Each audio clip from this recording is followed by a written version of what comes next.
আসসালামু আলাইকুম সবাইকে, শুভ সন্ধ্যা। জেনেসিস অনলাইন ইউনিভার্সিটি কর্তৃক আয়োজিত ফার্স্ট পপ চ্যালেঞ্জ প্রোগ্রামের বিশেষ আকর্ষণ এই স্পেশাল সেশন। আমাদের আজকের স্পেশাল সেশনের টপিক হচ্ছে এক্সাম প্রিপারেশন স্ট্র্যাটেজি। আমরা সামনে অনেকেই আমাদের ফার্স্ট প্রফ দিব। তো এই যে ফার্স্ট প্রফ একটা সবার জন্য অনেক ভীতির একটা কারণ।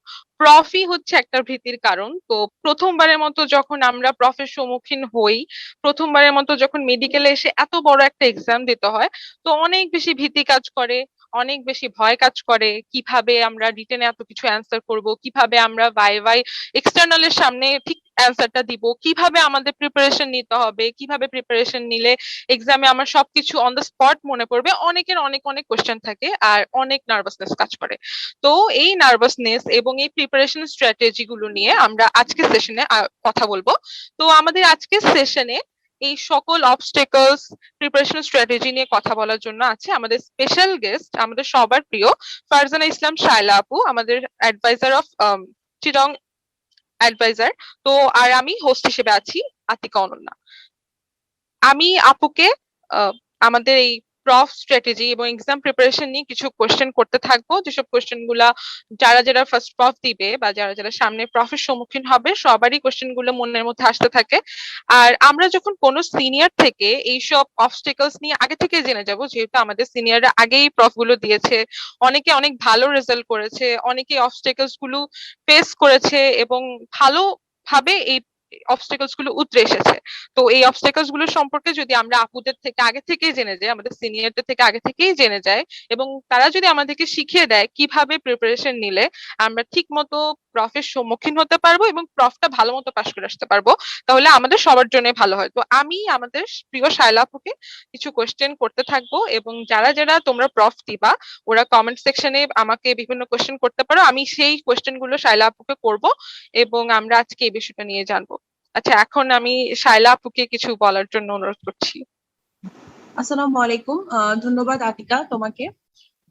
আমাদের জেনেসিস অনলাইন ইউনিভার্সিটি গত বছর থেকে আসলে প্রফ্রেশ প্রোগ্রামের মাধ্যমে তোমাদের সাথে যুক্ত হতে শুরু করেছিল। যারা আমাদের ডিপ্লোমেট না তাদের সাথেও আমরা কানেক্ট হয়েছিলাম প্রফ্রেশ দিয়ে, এবং তারই ধারাবাহিকতায় কিন্তু হচ্ছে আমাদের এখন এই যে প্রফ চ্যালেঞ্জ যে প্রোগ্রামটা সেটা চলছে। এবং আমাদের সর্বাত্মক চেষ্টা থাকে যে তোমাদেরকে আমরা যাতে সব দিক দিয়ে গাইড করতে পারি। আসলে গাইড বলতে এখানে তো তোমাদের সিনিয়ররাই তোমাদের ক্লাস নেয়, মানে টিচাররা তো আমাদের ক্লাস নিচ্ছে লাইভে বিভিন্ন ভাবে বা তোমাদের কলেজে ক্লাস নিচ্ছে, কিন্তু সিনিয়ররা তোমাদের সাথে যখন ডিসকাশন করে বা কোনো একটা গাইডলাইন দেয়, ওইটা আসলে একটু হেল্পফুল কেন বেশি হয় কারণ তোমার সিনিয়ররা যারা ইমিডিয়েট সিনিয়র আছেন কলেজের বলো বা এখানে যারা ক্লাস নিচ্ছে তারা কিন্তু ওই পাথটা দিয়ে হচ্ছে কিছুদিন আগেই হচ্ছে গিয়েছে। ঠিক আছে, তো টিচার যখন তোমাকে ক্লাস নিচ্ছে তখন কিন্তু সে অ্যাজ এ হোল সব বলে যাচ্ছে, সে কখনো তোমাকে বলে দিবে না যে পরীক্ষায় তোমাকে এটাই ধরবে। কিন্তু যখন সিনিয়ররা তোমাকে হচ্ছে ওই পথটা দেখিয়ে দিবে যে এই পথ দিয়ে তোমাকে যেতে হবে, তখন কিন্তু তোমার জন্য খুবই ইজি হয়ে যাবে প্রফটা ক্লিয়ার করা বা হচ্ছে কিভাবে তুমি তোমার বেস্ট আউটপুটটা পেতে পারো তোমার ইনপুটটা দিয়ে। এটা কিন্তু তোমাদের জন্য অনেক ইজি হয়ে যাবে। এবং একটা জিনিস হচ্ছে আমি সবসময় সবাইকে বলি যে তুমি অনেক বেশি এফোর্ট দিলেই হচ্ছে তুমি যে সবসময় অনেক ভালো আউটপুট পাবা এটা কিন্তু না। সব সময় হচ্ছে কিছু স্ট্র্যাটেজি ফলো করতে হয়, যেটা আসলে আমি তোমাদের তোমাদের মতো যখন ছিলাম তখন আমি জানতাম না। আমি এখন ফাইনাল ইয়ারে আছি। তো এই যে ফাইনাল ইয়ারে আসার মধ্যেও আমার এক বছর, তো আসলে ফোর্থ ইয়ারে আমার 2 বছর চলে গিয়েছে করোনার জন্য। তো মোটামুটি যে আমার 4-5 বছরের যে আমার মেডিকেল জার্নিটা আমি দেখে শিখেছি বা হচ্ছে এগুলো নিয়ে রিসার্চ করেছি, কেন আমার এটা মনে পড়ছে না বা কেন আমার এটা ইমপ্রুভ হচ্ছে না, কেন আমার নাম্বার এখানে কম আসছে পড়ার পরেও। তো আমি আমার সেই এক্সপিরিয়েন্স গুলাই তোমাদের সাথে শেয়ার করার চেষ্টা করব। তোমরা যদি থাকো আমাদের সাথে, ইনশাল্লাহ তোমরা একটু হলেও উপকৃত হতে পারবে। ধন্যবাদ আপু।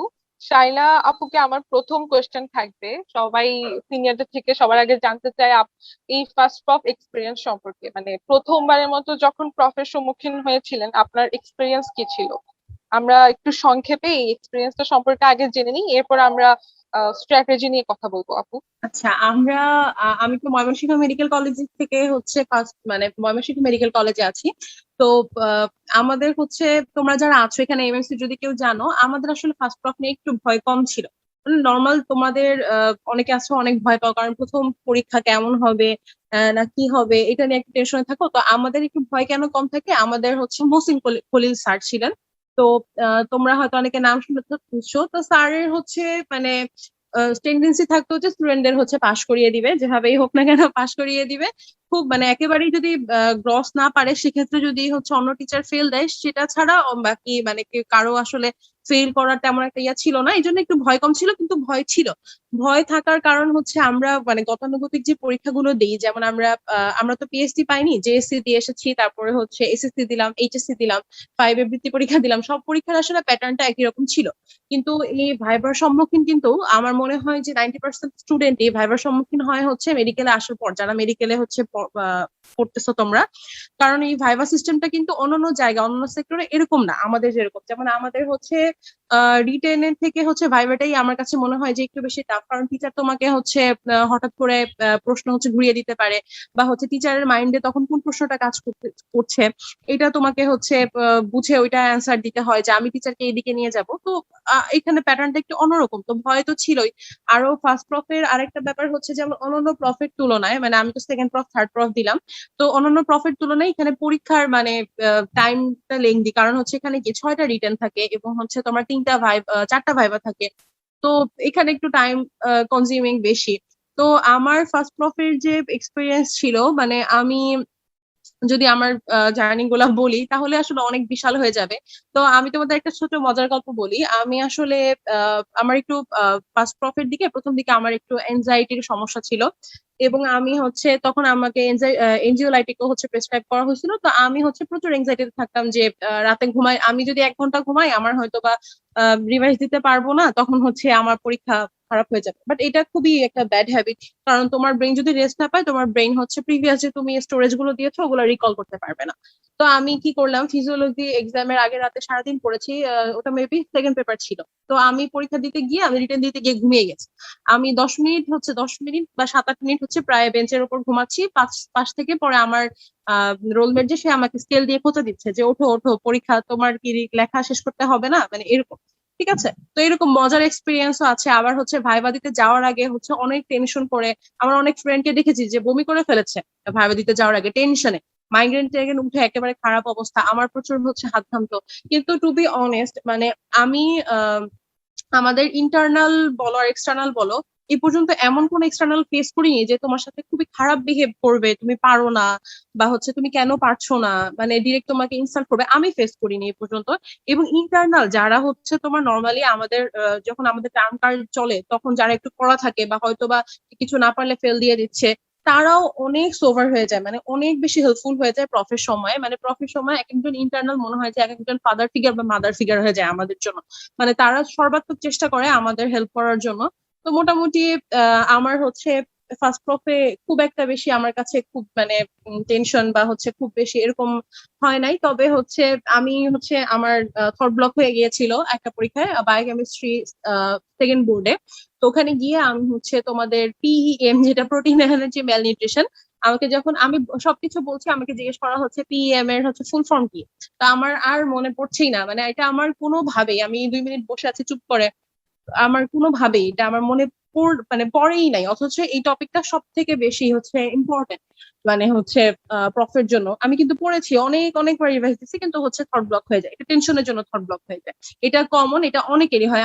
আমার আরেকটা ফ্রেন্ড ছিল ফিজিওলজিতে, ও একটা বোর্ডে একটা সিঙ্গেল সংখ্যাও বলতে পারিনি, এমন ভাবে থট ব্লক হয়েছিল। এগুলো টেনশন থেকে আসে। তো ফার্স্ট প্রফে এরকম অনেককে এরকম ফেস করতে দেখেছি, কিন্তু পরবর্তীতে আস্তে আস্তে মেডিকেল লাইফে আসলে যখন আমরা ধাতস্থ হয়ে যাই তখন আসলে এই প্রবলেম গুলা খুব খুব কম হয় হয় কিন্তু অনেক কম হয় আর কি। তো এটাই আমার ফার্স্ট প্রফের এক্সপিরিয়েন্স ছিল। ধন্যবাদ আপু এত সুন্দর করে অ্যান্সার দেওয়ার জন্য আমাদেরকে। আমরা যখন আসলে এই ফার্স্ট প্রফটা দিতে যাই, পুরো প্রফেট জার্নিটা একদম প্রিপারেশন নেওয়া শুরু থেকে, রুটিন দেখা থেকে রিটেন দেওয়া থেকে, ভাইবা দেওয়া থেকে, অসপি দেওয়া থেকে সবকিছু মনে হয় একটা পুরোপুরি অ্যাডভেঞ্চার। যতদিন না রেজাল্টটা দিচ্ছে এই অ্যাডভেঞ্চারটা হয়তো বা ততদিন কাজ করে। এরপর রেজাল্টে যখন দেখা যায় পাশ করেছে, এরপর অনার্স পেয়েছে কেউ, তখন আসলে এই অ্যাডভেঞ্চারের একটা সুন্দর সমাপ্তি হয় আর কি। তো এখন আপুকে আমার কোয়েশ্চেন হচ্ছে, এই যে প্রিপারেশন নেওয়ার টাইমটা, আমরা যখন থার্ড টার্ম দেওয়ার পর একদম সবকিছু গুছিয়ে প্রিপারেশন নেওয়া শুরু করি প্রফ কে ফেস করার জন্য, তখন আসলে আপু কি কি ট্রিক্স গুলো অ্যাপ্লাই করলে প্রিপারেশন নেওয়া আর এক্সাম দেওয়াটা সহজ হবে? কারণ অনেকেরই কোয়েশ্চেন থাকে, এত পড়া একসাথে পড়তে হয়, অনেকেই ভুলে যায়, নার্ভাসনেস কাজ করে। দেন এই যে আপনি বললেন বাই বাই গিয়ে মনে থাকে না, এরপর অনেকে আগে থেকেই ভেবে রাখে ওর এক্সাম হলে কিছু মনে থাকবে না। তো আসলে কি কি ট্রিক্স ফলো করলে আপু আমাদের এই প্রিপারেশন নেওয়াটা সহজ হবে আর আমরা এক্সামে ঠিক মতো অ্যান্সার করে দিয়ে আসতে পারবো?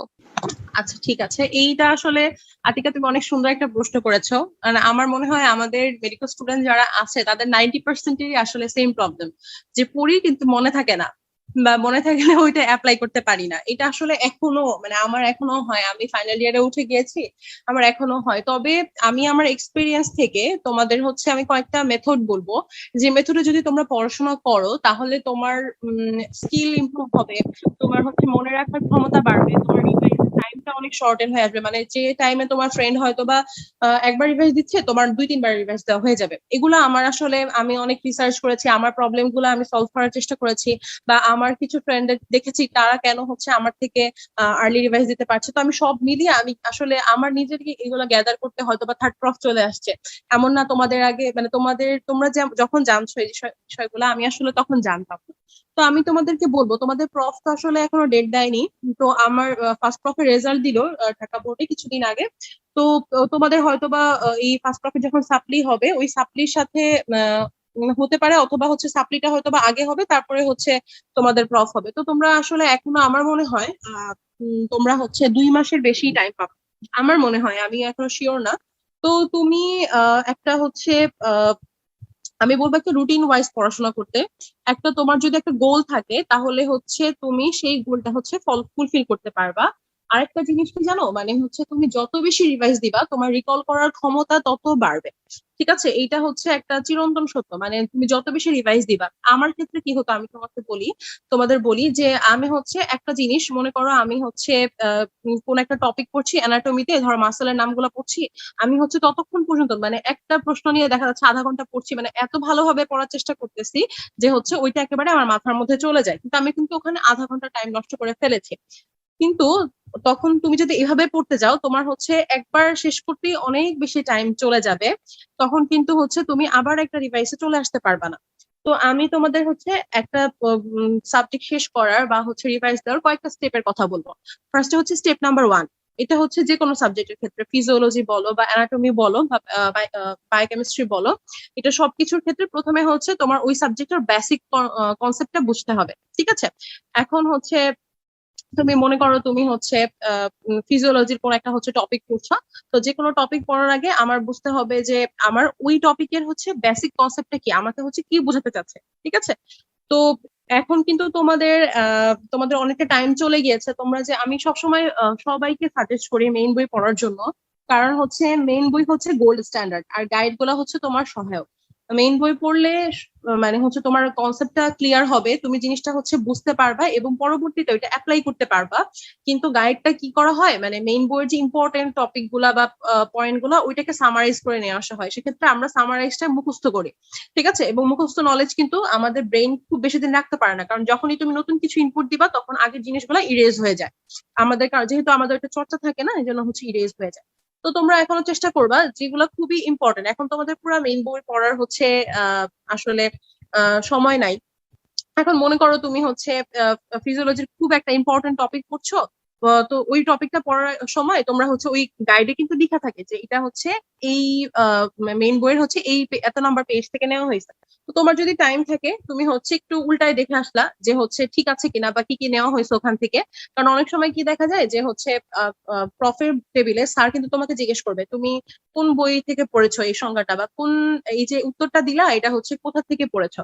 তখন কিন্তু তুমি যদি বলো যে আমি এন্ডেভার থেকে পড়েছি বা ব্লুপ্রিন্ট থেকে পড়েছি, স্যার কিন্তু মানে তোমাকে আর ফার্দার কোনো কোশ্চেনই করবে না। আমাদের সবাইকে বলতে হয় মেইন টপ বইগুলো, যে আমি গাইডন থেকে পড়েছি বা আমি হচ্ছে লিপিনকট থেকে পড়েছি বা আমি এখানে হচ্ছে দত্ত থেকে পড়েছি, ঠিক আছে।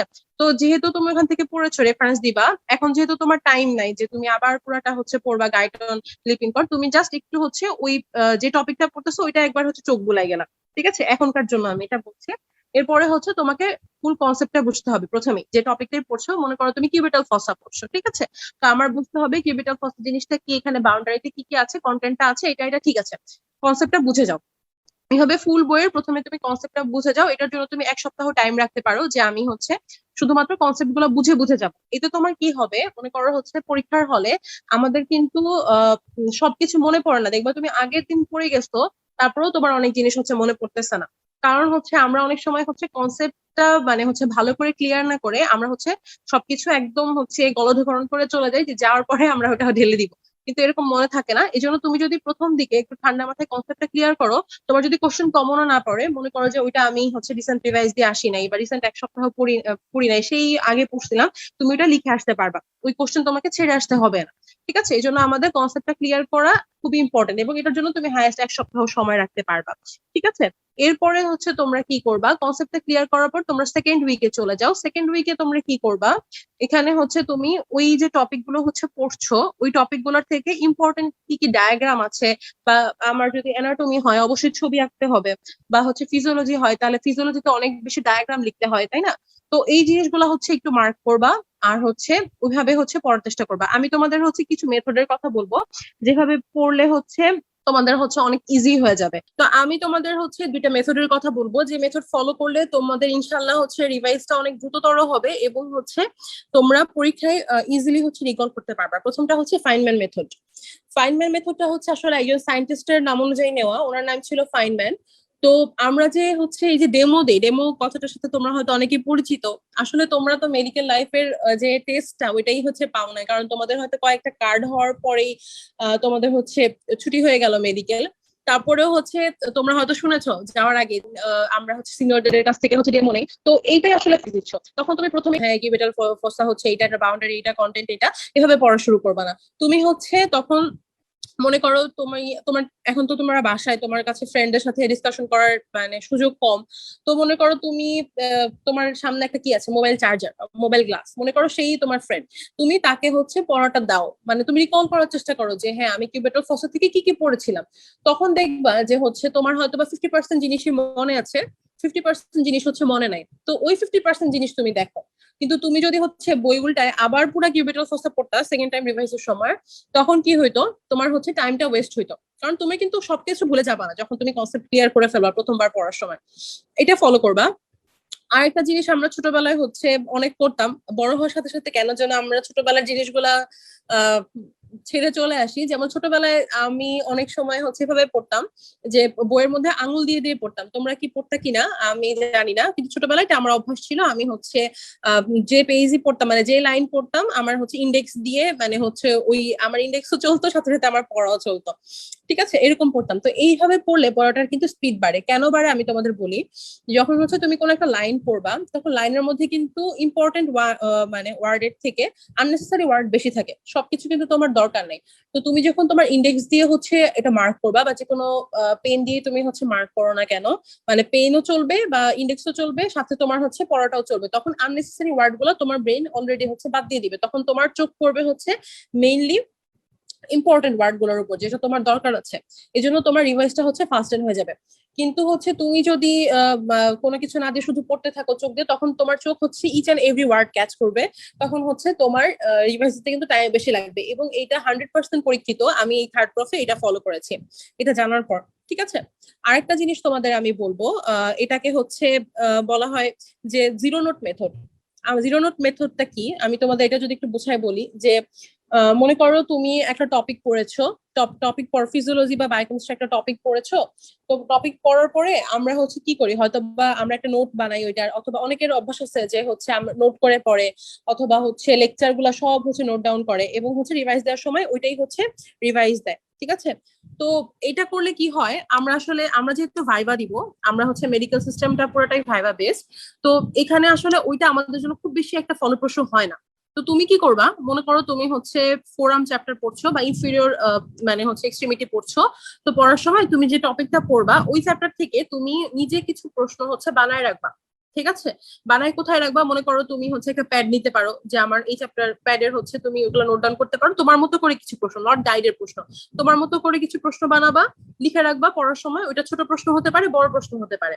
তারপর যখন তুমি সেকেন্ড টাইম রিভাইজ দিতে বসবা, তখন তুমি কি করবা, মনে করো হচ্ছে আমি পড়তে বসলাম কোন একটা জিনিস, মনে করো আমি অ্যারিথমিয়া পড়তে বসলাম। ঠিক আছে। তো অ্যারিথমিয়া পড়তে বসার পরে আমি হচ্ছে খুলে দেখলাম যে আমি অ্যারিথমিয়া থেকে এই 5-6টা প্রশ্ন বানিয়েছিলাম। তো আমি হচ্ছে প্রথম প্রশ্নটা পড়বো, পড়ার পর তারপরে ওইটাকে নিজেকে উত্তর দেওয়ার চেষ্টা করব। এতে কি হয় আমি তোমাদের বলি, এতে হচ্ছে তোমার ব্রেইন একটা ইনকমপ্লিট একটা মেসেজ পায়। ঠিক আছে। ইনকমপ্লিট মেসেজটা যখন পায় তখন তোমার ব্রেইন চেষ্টা করে তোমার প্রিভিয়াস যত নলেজ আছে তখন সেটাকে হচ্ছে কালেক্ট করে একসাথে হচ্ছে ডেলিভার করার জন্য। এইটাই কিন্তু ভাইভাতে হয় মেনলি। কারণ তুমি হচ্ছে কি, আমরা নর্মালি পড়ে যাই যে হ্যাঁ এইভাবে পেজ উল্টায় উল্টায় পড়ে যাই, কিন্তু স্যারদের ভাইভা নেওয়ার সিস্টেম তো এরকম না। তোমাকে হচ্ছে একটা ইনকমপ্লিট ইনফরমেশন তোমার মাথার মধ্যে দেওয়া হয় যে হোয়াট ইজ কিউবিটাল ফসা। তখন হচ্ছে তোমার মাথার থেকে ওই যে যে রেসিডুয়াল নলেজটা আছে ওইটা কিন্তু বের করে দিতে হয়। তো এটা কিন্তু প্র্যাকটিস করা ভেরি ইম্পর্টেন্ট, যে তুমি হচ্ছে ওইটাতে ধাতস্থ হচ্ছ। এটা খুবই খুবই কাজে লাগে, তোমরা এটা ফলো করে দেখবা। জাস্ট কোশ্চেনটা লিখে রাখবা, আর কিছুই না। ঠিক আছে। যে টপিকটা পড়ছো ওইটা রিলেটেড কিছু কোশ্চেন, সেটা এক লাইনের হতে পারে বা একটা বড় প্রশ্ন হতে পারে, জাস্ট লিখে রাখবা এবং ওইটা নিজে বলার চেষ্টা করবা। বলার চেষ্টা করলে তোমার মাথা থেকে ওই রেসপন্স গুলা হচ্ছে আসবে যখন, তখন দেখবা যে মানে অনেকটাই হচ্ছে ক্লিয়ার হয়ে যাবে। আর যে পোর্শনটুকু পারবা না শুধুমাত্র সেটুকুই দেখবা, দেখবা তোমার রিভাইজ মানে 2-3 গুণ হচ্ছে ফাস্টার হয়ে যাবে তোমার ফ্রেন্ডের থেকে। ঠিক আছে। এটা একটা মেথড। আর লাস্ট যে মেথডটার কথা বলবো সেটা হচ্ছে নিজে নিজে এক্সাম দেওয়া। আমরা কিন্তু ছোটবেলায় অনেকেই করতাম, পরীক্ষা দিতে যাওয়ার আগে মডেল টেস্টটা এক বাসায় বসে বসে দিতাম। এটা কিন্তু খুবই ইম্পর্টেন্ট তোমার মাইন্ড সেট আপ করার জন্য, এবং হচ্ছে এটা খুবই ইম্পর্টেন্ট যে তোমার হচ্ছে লেখার স্কিল বা হচ্ছে তোমার মনে পড়তেছে কিনা, তোমার ব্রেইন হচ্ছে ওইটা সাপ্লাই দিতে পারতেছে কিনা, এটা ব্রেনকেও হচ্ছে একটু মানে কি বলতে হয়, যে ব্রেনকে হচ্ছে তোমার ওই যে কন্ডিশনটা ওইটার সাথে একটু ধাতস্থ করতে হয়। কারণ হচ্ছে আমরা কিন্তু এই যে 3 ঘন্টার এক্সাম যেটা, এটা অনেক দিন ধরে হচ্ছে দেই না, বা হচ্ছে আমরা টার্ম দিলে তো ছোট্ট একটা সিলেবাসের উপর দেই, কিন্তু প্রফে পুরো বইয়ের উপর একটা সিলেবাস থাকে, তাই না? তো আমরা যখন হচ্ছে পরীক্ষা মানে আগের থেকে ওই জিনিসটা 2-3টা এক্সাম দিয়ে প্র্যাকটিস করব, তখন তোমার ব্রেইন ওই যে রিকল করার যে ক্ষমতাটা ওইটা ব্রেইনের হচ্ছে একটু বাড়বে। ঠিক আছে। এটা খুবই খুবই ইম্পর্টেন্ট। তো আমার মনে হয় যে তোমরা যদি এই জিনিসগুলো ফলো করো, এই 4-5টা মেথড, তোমাদের রিভাইজ অনেক অনেক মানে হচ্ছে দ্রুত হবে। এবং এই স্ট্র্যাটেজি গুলো যদি ফলো করো তাহলে মোটামুটি তোমরা 2 মাসের মধ্যে 3টা সাবজেক্ট কভার করে ফেলতে পারবা, ইজিলি কভার করে ফেলতে পারবা, খুব বেশি একটা সমস্যা হবে না। আর লাস্ট একটা জিনিস বলবো, যে অনেকের সমস্যা থাকে যে হচ্ছে বানানে সমস্যা থাকে, মেডিকেল ফার্স্ট প্রফে সবচেয়ে বেশি সমস্যা থাকে বানানে। তো তোমরা হচ্ছে পড়ার সময় অবশ্যই লিখে লিখে পড়বা, এই জিনিসটা আমি খুব বেশি হচ্ছে এমফাসাইজ করি, এটা আমি নিজেও ফলো করি। কারণ তুমি যখন একটা জিনিস লিখবা তখন তোমার হাত কাজ করতেছে, চোখ কাজ করতেছে, পড়তেছো, ওইটা হচ্ছে তোমার ব্রেইন নিচ্ছে। ঠিক আছে।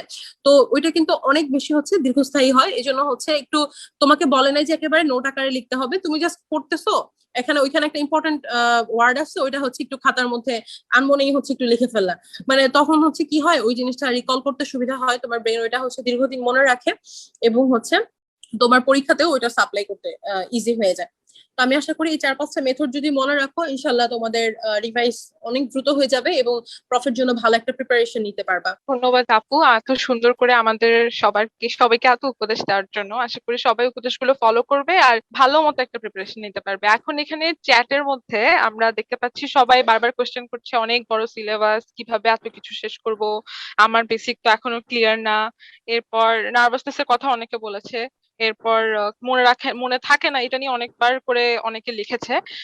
শাইলা আপু যদিও অনেকবার করে বললো, তবু আমি আরেকটু বলিনি, একবার কনসেপ্ট ক্লিয়ার করে শেষ করার পর বারবার রিভিশন দিতে হবে, এটা ছাড়া আর কোনো উপায় নেই।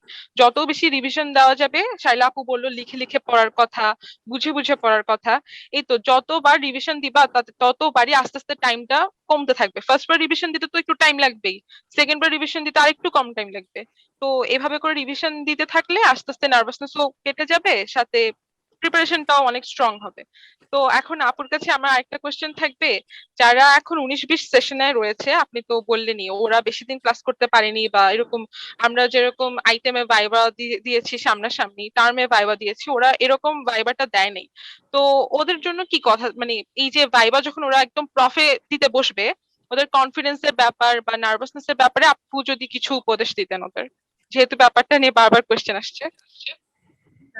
আসলে নার্ভাসনেস জিনিসটা এটা হচ্ছে, মানে তোমরা যে ফার্স্ট প্রফ দিবা শুধুমাত্র তখন হবে ব্যাপারটা এমন না। আমার এখনো হয়, আমি শুধুমাত্র আমি কিন্তু ক্লাস নেই এখন, ক্লাস মানে হচ্ছে তোমাদের ক্লাস নেই বা তোমাদের সিনিয়রদের ক্লাস নেই, তো তারপরেও আমার ক্লাস নেওয়ার আগেও হচ্ছে নার্ভাসনেস হয়। এবং হচ্ছে এই যে তোমাদের সাথে আমার এত ইন্টারাকশন হচ্ছে, তারপরেও কিন্তু আমি ভাইবা দিতে যাওয়ার আগেও হচ্ছে ভয় পাই। তো এই জিনিসগুলা কেন হয়? এটা হচ্ছে স্বাভাবিক, এটা একেবারেই হচ্ছে তোমার স্বাভাবিক একটা হিউম্যান নেচারের মধ্যেই পড়ে। কিন্তু নার্ভাসনেস হচ্ছে কিভাবে কমাবা, এটা যদি আমি বলি তাহলে হচ্ছে আমার আব্বু সবসময় একটা কথা বলে। কারণ আমি হচ্ছে কি হয়, আমার আমার গল্প একটু বলি। আমি হচ্ছে নার্ভাস হয়ে সবসময় হচ্ছে আমার আব্বু বা আম্মুকে কল দিয়ে প্রায় অনেকক্ষণ ঘ্যান ঘ্যান করি ভাইবা বোর্ডে ঢোকার আগে। তো এটাতে মানে আমার আব্বু সবসময় একটা জিনিস বলে, তুমি যার সামনে ভাইবা দিতে যাচ্ছ সে যে তোমার টিচার, আর কিছু বছর পরে তুমি সেখানে থাকবা, ঠিক আছে? তো তুমি যেখানে আছো সেই টিচারও কিছু বছর আগে সেখানেই ছিল, তোমার জায়গাটা সেও ফেস করেছে, এবং তাদেরও ছেলে মেয়ে আছে, তারাও তোমাদের ফাদার ফিগার মাদার ফিগারের মতো। তো কখনো এরকম হবে না, তোমরা হয়তো অনেকে শুনে থাকবে, আমিও আসার আগে শুনেছি যে টিচার হচ্ছে একটা কিছু না পারলেই ফেল করায় দেয় বা হচ্ছে তোমাকে হেল্পফুল হবে না। তো এই জিনিসগুলো আসলে 99% ক্ষেত্রে হয় না, 1-2% ক্ষেত্রে ব্যতিক্রম থাকতে পারে। কিন্তু সবাই খুবই কোঅপারেটিভ, এবং হচ্ছে সবসময় মনে রাখবা যে ওইটা তোমার ফিউচার, তুমি যেখানে হচ্ছে ভাইবাতে যাচ্ছ 4-5 বছর পর, 4-5 বছর না, আজকে 10 বছর পর হয়তো তুমি সেখানে থাকবা। তো এইটা মানে এইটা তুমি যদি হচ্ছে ধারণ করতে পারো, তখন তোমার মনে হবে যে না, আসলে ভয় পাওয়ার কিছু নাই। আরেকটা জিনিস হচ্ছে, ভয় আমাদের মেইন রিজন কি জানো? আমরা কি করি, ভাইবা দিতে যাওয়ার আগে আমরা হচ্ছে কন্টিনিউয়াস পড়তে থাকি। ওই ভাইবা বোর্ডে যাওয়ার আগে একবারে হচ্ছে মনে করো আমার আগের রোল গেছে, আমি হচ্ছে বাইরে বসে বসে পড়তেছি। আবার হচ্ছে কেউ একজন ভাইবা দিয়ে আসছে, আমি হচ্ছে দৌড় দিয়ে যাই শোনার জন্য, হ্যাঁ কি ধরছে। তখন হচ্ছে যদি দেখি যে এমন কিছু ওকে ধরছে যেটা আমি হয়তো বা রিভাইজ দিয়ে আসি নাই, তখন কিন্তু আমার নার্ভাল ব্রেকডাউন হয়। ঠিক আছে? তো এই জিনিসগুলো আমি তোমাদের অ্যাভয়েড করতে বলবো। কারণ একটা কথা কি, তোমার যে প্রফ পরীক্ষা যেটা, এটা কিন্তু শুধুমাত্র তোমার ওই যে তুমি 2 মাস প্রিপারেশন নিচ্ছ এটার সামেশন না।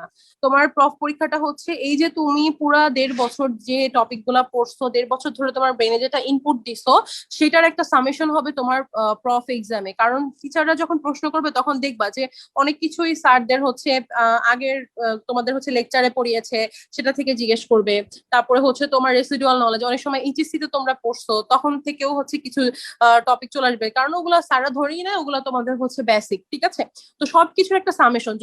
তো এখন তুমি যদি মনে করো যে না, আমি তো এটা রিভাইজ দিয়ে আসি না এই লাস্ট 2 মাসে বা এই লাস্ট সপ্তাহে, তাহলে আমি তো এটা পারবো না, এইটাতে তুমি নার্ভাস হয়ে যাবে। তোমাকে তো কনফিডেন্ট থাকতে হবে যে না, আমি 1 বছর রেগুলার ছিলাম, 1 বছর রেগুলার পড়াশোনা করেছি, আমার বেস্টটা ইফোর্টটা আমি দিয়েছি। তো ওই বেস্ট ইফোর্ট দেওয়ার পরে যে রেজাল্ট আসবে এটা হচ্ছে মানে আমার হাতে নাই। ঠিক আছে? এটা সবসময় মনে রাখতে হবে। কারণ মেডিকেলে কি হয়, এটা হচ্ছে ভাইবা জিনিসটা হচ্ছে অনেকটা একটা আনসার্টিন, মানে কেন থাকে আমি বলি। মনে করো হচ্ছে তোমারই ফ্রেন্ড, সে হচ্ছে অনেক কম পড়ে গিয়েছে, কিন্তু ওকে হয়তোবা সেই প্রশ্নগুলোই করা হয়েছে যেগুলো ও পড়ে গিয়েছে। ঠিক আছে? কিন্তু তুমি সব পড়ে গিয়েছো, কিন্তু তুমি হয়তোবা একটা চ্যাপ্টারের 2টা প্রশ্ন মনে করেছো না এটা আসবে না, আমি এটা স্কিপ করে যেতে পারি, কিন্তু ভাগ্যক্রমে তোমাকে ওইটাই জিজ্ঞেস করে ফেলেছে। তখন কিন্তু টিচার আর বুঝবে না যে তুমি পুরো বইটা পড়ে এসেছো। ঠিক আছে? তো এটা একটা লাকের মতো। তো তুমি যদি টেনশন করো তোমার এক্সাম হচ্ছে আরো খারাপ হবে, আসলে ভালো হওয়ার পরিবর্তে এক্সামটা হচ্ছে খারাপ হয়ে যাবে। টেনশন আসলে কমানোর মানে কোনো এর থেকে মানে উপায় নেই। অনেকে হচ্ছে ড্রাগ নাও, তোমরা হচ্ছে তোমরা তো নাও না, আমার অনেক ফ্রেন্ডকে দেখেছি ওরা হচ্ছে টেনশন কমানোর জন্য হচ্ছে ড্রাগ না, এটা খুবই খারাপ, আসলে নেওয়া উচিত না। আমাদের স্যাররাও সবসময় এটা হচ্ছে না করে। তবে তোমরা হচ্ছে ডিপ ব্রেথ নিতে পারো, এটা ভালো কাজ করে। এটা আমি হচ্ছে সেকেন্ড প্রফ থেকে ফলো করি, যে হচ্ছে তোমরা ইয়া দিয়ে মানে হচ্ছে নাক দিয়ে হচ্ছে একটা ডিপ ব্রেথ নিয়ে ইন্সপিরেশন নিয়ে তারপরে হচ্ছে এক্সপায়ার করবা হচ্ছে মুখ দিয়ে, ঠিক আছে? এটা হচ্ছে অনেকটা তোমাকে হচ্ছে কাম ডাউন করবে। এবং কাম ডাউন করার পরে এবং পরীক্ষা দিতে যাওয়ার হচ্ছে মনে করো তুমি জানো যে তুমি আরো 10 বা 15 মিনিট পরে তুমি হচ্ছে ঢুকবা, তার আগে থেকে তুমি একটা আইসোলেশন মানে হচ্ছে আলাদা থাকবা, মানে তোমার ফ্রেন্ডরা যেখানে পড়তেছে বা হচ্ছে সবাই এসে কোশ্চেন বলছে তুমি সেখানে থাকবা না, তোমার ব্রেনকে কাউন্ট করার চেষ্টা করবা যাতে তোমার ব্রেন হচ্ছে প্রিভিয়াস জিনিসগুলো নিতে পারে। তুমি যদি বসে থাকো ফ্রেন্ডদের সাথে বা শুনতে থাকো কি কি জিজ্ঞেস করতেছে, তুমি আবার হড়বড় করে ওইটা উল্টায় দেখতে চাও, তাহলে তোমার ব্রেন হচ্ছে পাজলড হয়ে যাবে। তুমি গিয়ে দেখবা তোমার পারা জিনিসও বলতে পারতেছো না, তখন কিন্তু বেশি নার্ভাসনেসটা চলে আসে, ঠিক আছে? এটা হচ্ছে ফলো করতে হবে। আর নার্ভাসনেস একটু থাকবেই। আমি তোমার হচ্ছে সেকেন্ড প্রফ যখন দিই, আমার একটা এক্সপিরিয়েন্স বলি। আমি সেকেন্ড প্রফ দেওয়ার সময় আমাদের কমিউনিটি মেডিসিন যে সাবজেক্টটা ছিল, একটা বোর্ডে আমি ঢোকার পরে স্যার হচ্ছে আমাকে খুব আননোন টপিক থেকে কয়েকটা কোশ্চেন করেছে, তো আমি 2টা প্রশ্ন পারিনি। পারার পরে স্যার একটু মন খারাপ করেছে, স্যার আমাকে বকাটাকে কিছুই দেয়নি, কিন্তু স্যারের ফেশিয়াল এক্সপ্রেশনটা একটু চেঞ্জ হয়েছে যে কেন এটা পড়নি, মানে এটা ঠিক হয়নি। তো আমি বের হয়ে অনেক কান্নাকাটি করেছি। কান্নাকাটি করার পরে মানে আমি বলছিলাম আমি এক্সামই দিব না, আমার মনে হয় পাশ আসবে না, এরকম ভয় পাচ্ছিলাম। পরে হচ্ছে আমাকে আমাদের ইন্টারনাল বোর্ডে, মানে পরের বোর্ডটা ছিল আমাদের ইন্টারনাল বোর্ড, তো ওখানে আমাদের যে ব্যাচ টিচার ম্যাম ছিলেন সে এসে আমাকে অনেক বুঝালেন। তারপরে হচ্ছে আমাকে খুব বুঝিয়ে টুঝিয়ে তারপরে হাত ধরেই প্রায় ভাইভা দিতে নিয়ে গেলেন। তো ম্যাডাম যে আমাকে সাপোর্টটা দিছিল, ম্যাডাম আমাকে তখন 2টা কথা বলছিল, যে হচ্ছে এই যে তুমি যে ভাইভা দিতে আসতেছো, স্যাররা কখনোই তোমাকে এটা দেখে হচ্ছে জাজ করবে না যে তুমি এই লাস্ট 2 সপ্তাহে কি পড়ে আসছো বা লাস্ট 2 মাসে কি পড়ছো বা পরীক্ষার আগের রাতে কি পড়ছো। স্যাররা তোমাকে জাজ করবে তোমার পুরা বছরের পারফরমেন্স দেখে। এবং একটা জিনিস তোমরা মনে রাখবা, তোমরা যদি কোনো কারণে পরীক্ষা খারাপও দিয়ে ফেলো, সবসময় স্যারদের কাছে তোমাদের আমলনামা থাকে। আমলনামাটা কি? আমলনামা হচ্ছে তোমরা ক্লাসে কত পার্সেন্ট তোমাদের পার্সেন্টেজ আছে, তোমরা টার্মে কেমন করেছো, আইটেম কার্ডে তোমাদের নাম্বার কেমন, সবকিছু কিন্তু স্যাররা নিয়ে বসে। সুতরাং টেনশন করার কোনো কারণ নেই। আমি এরকম অনেক দেখেছি, আমি তোমাদের একটু আগে বললাম না যে আমার একটা ফ্রেন্ড, ও হচ্ছে সব ভুলে গিয়েছিল একটা বোর্ডে গিয়ে, কিছু মনে করতে পারতেছিল না, কিন্তু স্যার বুঝতে পারছে ওর হচ্ছে থট ব্লক হয়েছে, কিন্তু ওর কিন্তু ফেল আসে নাই, কারণ হচ্ছে ওর আমল নামাটা স্যারদের হাতে ছিল। ওর হচ্ছে পার্সেন্টেজ 90%-এর উপরে, সব টার্ম সব আইটেম হচ্ছে ক্লিয়ার। তো একটা স্টুডেন্ট যে এত পরিশ্রম করে এসেছে তার তো থট ব্লক হতেই পারে, তাকে যে হুট করে ফেল দিয়ে দিবে কখনোই হচ্ছে এরকম হয় না, ঠিক আছে? তো আমরা তো নার্ভাস থাকি তো ফেলের টেনশনেই, যে হ্যাঁ ভুলে যাব বা ফেল করব, ফেল হয়ে যাবে ভুলে গেলে, এই জিনিসটা মাথা থেকে ঝেড়ে ফেলবা। সবসময় মনে রাখবা যে আমি আমার বেস্ট প্রিপারেশন নিয়ে আসছি, এখন হচ্ছে আমার আউটপুট দেওয়ার পালা। আমি যদি এখন হচ্ছে টেনশন নেই বা হচ্ছে নার্ভাস হয়ে যাই, আমার বেস্ট আউটপুটটা দিতে পারবো না, তখন হচ্ছে তোমারই লস, ঠিক আছে? কারণ দেখবা যে তোমার একটা ফ্রেন্ড কনফিডেন্টলি উত্তর দিচ্ছে। আরেকটা জিনিস আমি একটু অ্যাড করবো এই কনফিডেন্স নিয়ে। কনফিডেন্স অনেক বড় একটা ফ্যাক্টর। তুমি একটা জিনিস খুব ভালোভাবে জানো, তোমার ফ্রেন্ডও জানে, কিন্তু হয়তোবা তোমার থেকে একটু কম জানে, কিন্তু সে অনেক কনফিডেন্টলি উত্তর দিতে পারে, তুমি এটা পারো না। তুমি তোতলাও উত্তর দেওয়ার সময়, বা তুমি চোখ নিচে রাখো, টিচারের সাথে আই কন্ট্যাক্ট করতে পারো না, তুমি হচ্ছে বলার সময় কনফিডেন্ট না, তুমি নাম্বার কম পাবা। এটা হচ্ছে একেবারে ইউনিভার্সাল ট্রুথের মতো, কারণ কনফিডেন্ট জিনিসটা অনেক মানে তোমাকে সাপোর্ট দিবে তোমার এক্সাম হলে। যদি তুমি নার্ভাস থাকো তুমি কনফিডেন্ট হতে পারবা না। এই জন্য কনফিডেন্ট মানে নিজেকে কনফিডেন্ট রাখার চেষ্টা করবা, যাতে হচ্ছে তুমি তোমার বেস্টটা মানে দিয়ে আসছো, এখন এখানেও তোমার বেস্টটা তোমাকে দিতে হবে, ঠিক আছে? তো এইটাই আসলে, নার্ভাস একটু হবাই। নার্ভাস আমি কখনোই বলবো না যে নার্ভাস হয়েও না, কারণ তুমি যখনই নার্ভাস থাকবা তখন তুমি তোমার বেস্ট ইফোর্টটা দেওয়ার চেষ্টা করবা। আর যদি কোনো কিছু নিয়ে ভয় না পাও তখন তোমার ইফোর্ট দেওয়ার মুডটাও আসবে না, ঠিক আছে? অনেক ধন্যবাদ আপু। সাইলা আপুর একটা কথা খুবই সুন্দর ছিল, সেটা হচ্ছে পজিটিভ থিঙ্ক করার, কনফিডেন্স থাকা। যতটা প্রিপারেশন নেওয়ার সময় এই পজিটিভ থাকাটা অনেক বেশি ইম্পর্টেন্ট, কারণ অনেকে দেখা যায় এই 1-2 মাসের মধ্যে অনেক বেশি প্যানিকের মধ্যে থাকে, অনেক বেশি নেগেটিভ চিন্তা করে, ফেল করে ফেলবো, মনে থাকবে না, আমি তো সব ভুলে যাবো, এসব জিনিস অনেক বেশি কাজ করে। তাই একসাথে প্রিপারেশন নিতে হবে আর পজিটিভও থাকতে হবে, যে যা পড়েছি পরীক্ষা হলে প্রশ্ন দেখলে সব মনে থাকবে। আচ্ছা, এখন হচ্ছে চ্যাটের মধ্যে অনেক কোশ্চেন এসেছে এরকম, যে আমি তো ফাঁকিবাজ, আমি এতদিন পড়ি নাই, আমি অনেক কিছু আমার বাকি, এখন আমরা কি করব। শাইলা আপু এখানে উত্তর দিয়েই দিয়েছেন যে যদি ফাঁকিবাজ হয়েও থাকো এখন থেকে পড়া শুরু করলে ইনশাল্লাহ শেষ করতে পারবা। আপু আরেকটা ব্যাপার হচ্ছে, অনেকে এখন সাবজেক্ট ওয়াইজও কোয়েশ্চেন করেছে, এখন আমি যেসব কোয়েশ্চেন করবো সাবজেক্ট রিলেটেড, আপনি আশা করি আমাদের এই ব্যাপারে একটু সুন্দর মতো বলে দিবেন। আহ আপু, অ্যানাটমি এক্সামটা তো একটা বিভীষিকার মতো, যেহেতু অ্যানাটমিতে অনেক কিছু মনে রাখতে হয়। তারপর ভাইভাতে গিয়ে একদিন সব বোনসের উপর এক্সাম দিতে হবে, অন্যদিন সব বিস্তারের উপর এক্সাম দিতে হবে। তো অ্যানাটমি রিটেন আর ভাইভা নিয়ে যদি আমাদেরকে একটু কিছু বলতেন। আরেকটা ব্যাপার আমি চ্যাট করে খেয়াল করলাম, সেটা হচ্ছে অনেকেই এক্সামের মেথডটা জানে না, মানে হচ্ছে হিস্টোলজি এমব্রায়োলজি কখন জিজ্ঞেস করে, পরীক্ষা কয়দিনে হবে, ভাইভা কয়দিনে হবে, ফিজিওলজি বায়োকেমিস্ট্রি দুই পেপার একসাথে হবে নাকি, এক্সাম নিয়ে হচ্ছে অনেকের ক্লিয়ার ধারণা নাই। তো অ্যানাটমি নিয়ে যখন আপু আপনি আমাদেরকে সাজেশন দিবেন তখন একসাথে এক্সামের যে উপায়টা ওটাও একটু শর্টলি বলে দেবেন আর কি। তো আমাদের জানার ইচ্ছা থাকবে আপু থেকে যে কিভাবে আমরা রিটেনের প্রিপারেশনটা অ্যানাটমির আগের রাতে ইজিলি নিব, এবং বাই বাই আমরা খুব ভালো প্রিপারেশন নিয়ে কনফিডেন্টলি কিভাবে অ্যান্সার দেবো আপু যদি বলতেন। আচ্ছা, আসলে অ্যানাটমি সাবজেক্টটা এরকম। অ্যানাটমি আসলে কিছু চ্যাপ্টার মনে রাখা খুবই সহজ, কিছু চ্যাপ্টার মনে রাখা খুবই কঠিন। যেমন আমি পার্সোনালি নার্ভ সাপ্লাই, তারপরে হচ্ছে তোমার ব্লাড সাপ্লাই, মাসেলের নাম, এই তিনটা জিনিস নিয়ে আমি প্রচুর প্রচুর হচ্ছে, এবং অরিজিন ইনসার্শন মাসেলের, ঠিক আছে, এই জিনিসগুলো নিয়ে আমি প্রচুর সাফার করেছি। আমার একদমই মনে থাকতো না, আমি যতই পড়তাম না কেন। আবার তখন অতটা মেথডও জানতাম না যে কিভাবে পড়লে আমার এটা মনে থাকবে। আমি প্রচুর ট্রাই করতাম, নিজের মতো করে পড়তাম পড়তাম, কিন্তু দেখা যেত আলটিমেটলি আমি এক সপ্তাহ পরে ওটা আবার ভুলে গেছি, ঠিক আছে। তো আসলে আর অ্যানাটমিটা কিভাবে পরীক্ষা হয় তোমরা তো সবাই জানো, সফট পার্ট আছে এবং হচ্ছে হার্ড পার্ট আছে। তো সফট পার্ট আর হার্ড পার্টের মধ্যে তোমাদের হচ্ছে সাথে আর কি কি পড়তে হয়, এমব্রায়োলজি পড়তে হয় আর হচ্ছে হিস্টোলজি পড়তে হয়, তাই তো। তো এমব্রায়োলজি আর হিস্টোলজি পড়তে হয়, এটাও কিন্তু এখান থেকে হচ্ছে ভাইভাতেও প্রশ্ন আসে এবং হচ্ছে রিটেনও হচ্ছে প্রশ্ন আসে, ঠিক আছে। তো তোমরা হচ্ছে প্রথমে তোমাদের হচ্ছে রিটেনে তো হচ্ছে, আচ্ছা আমাকে একটু বলো আতিকা, তোমাদের হচ্ছে আমি চ্যাটে দেখতে পাচ্ছিলাম যে কোনো একটা ভাইবা মনে হয় একসাথে মার্চ করে হবে, অ্যানাটমি একটু এরকম কিছু বলেছে, আমি আসলে জানি না। আমাদের তো দুটো ভাইবা এবং হচ্ছে দুটো রিটেন হতো। হ্যাঁ আপু, আমাদের সময় থেকে হচ্ছে অ্যানাটমি বোনস একদিনে হয় আর ভিসেরা অন্যদিন হয়।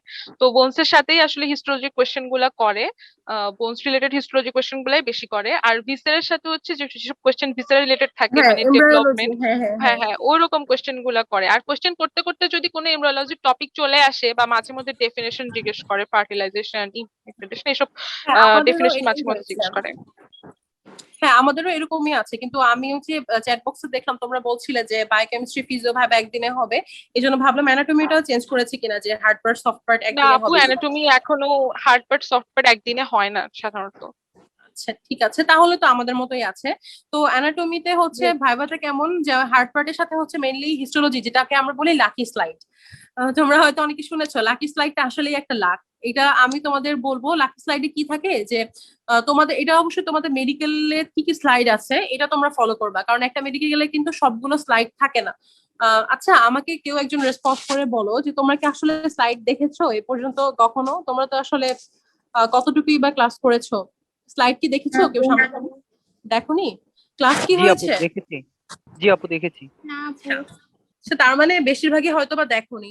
তো লাকি স্লাইডে কি থাকে তোমরা তো মানে হয়তোবা একটু আইডিয়া আছে না দেখলেও, যে হচ্ছে একটা স্লাইডের মধ্যে একটা প্রিপারেশন দেওয়া থাকে, ওইটা হচ্ছে আমরা কি করি, মাইক্রোস্কোপের নিচে দেখে ওইটা আইডেন্টিফাই করতে হয় এবং হচ্ছে সেটা কিন্তু আঁকতে হয় পরীক্ষায়, ঠিক আছে।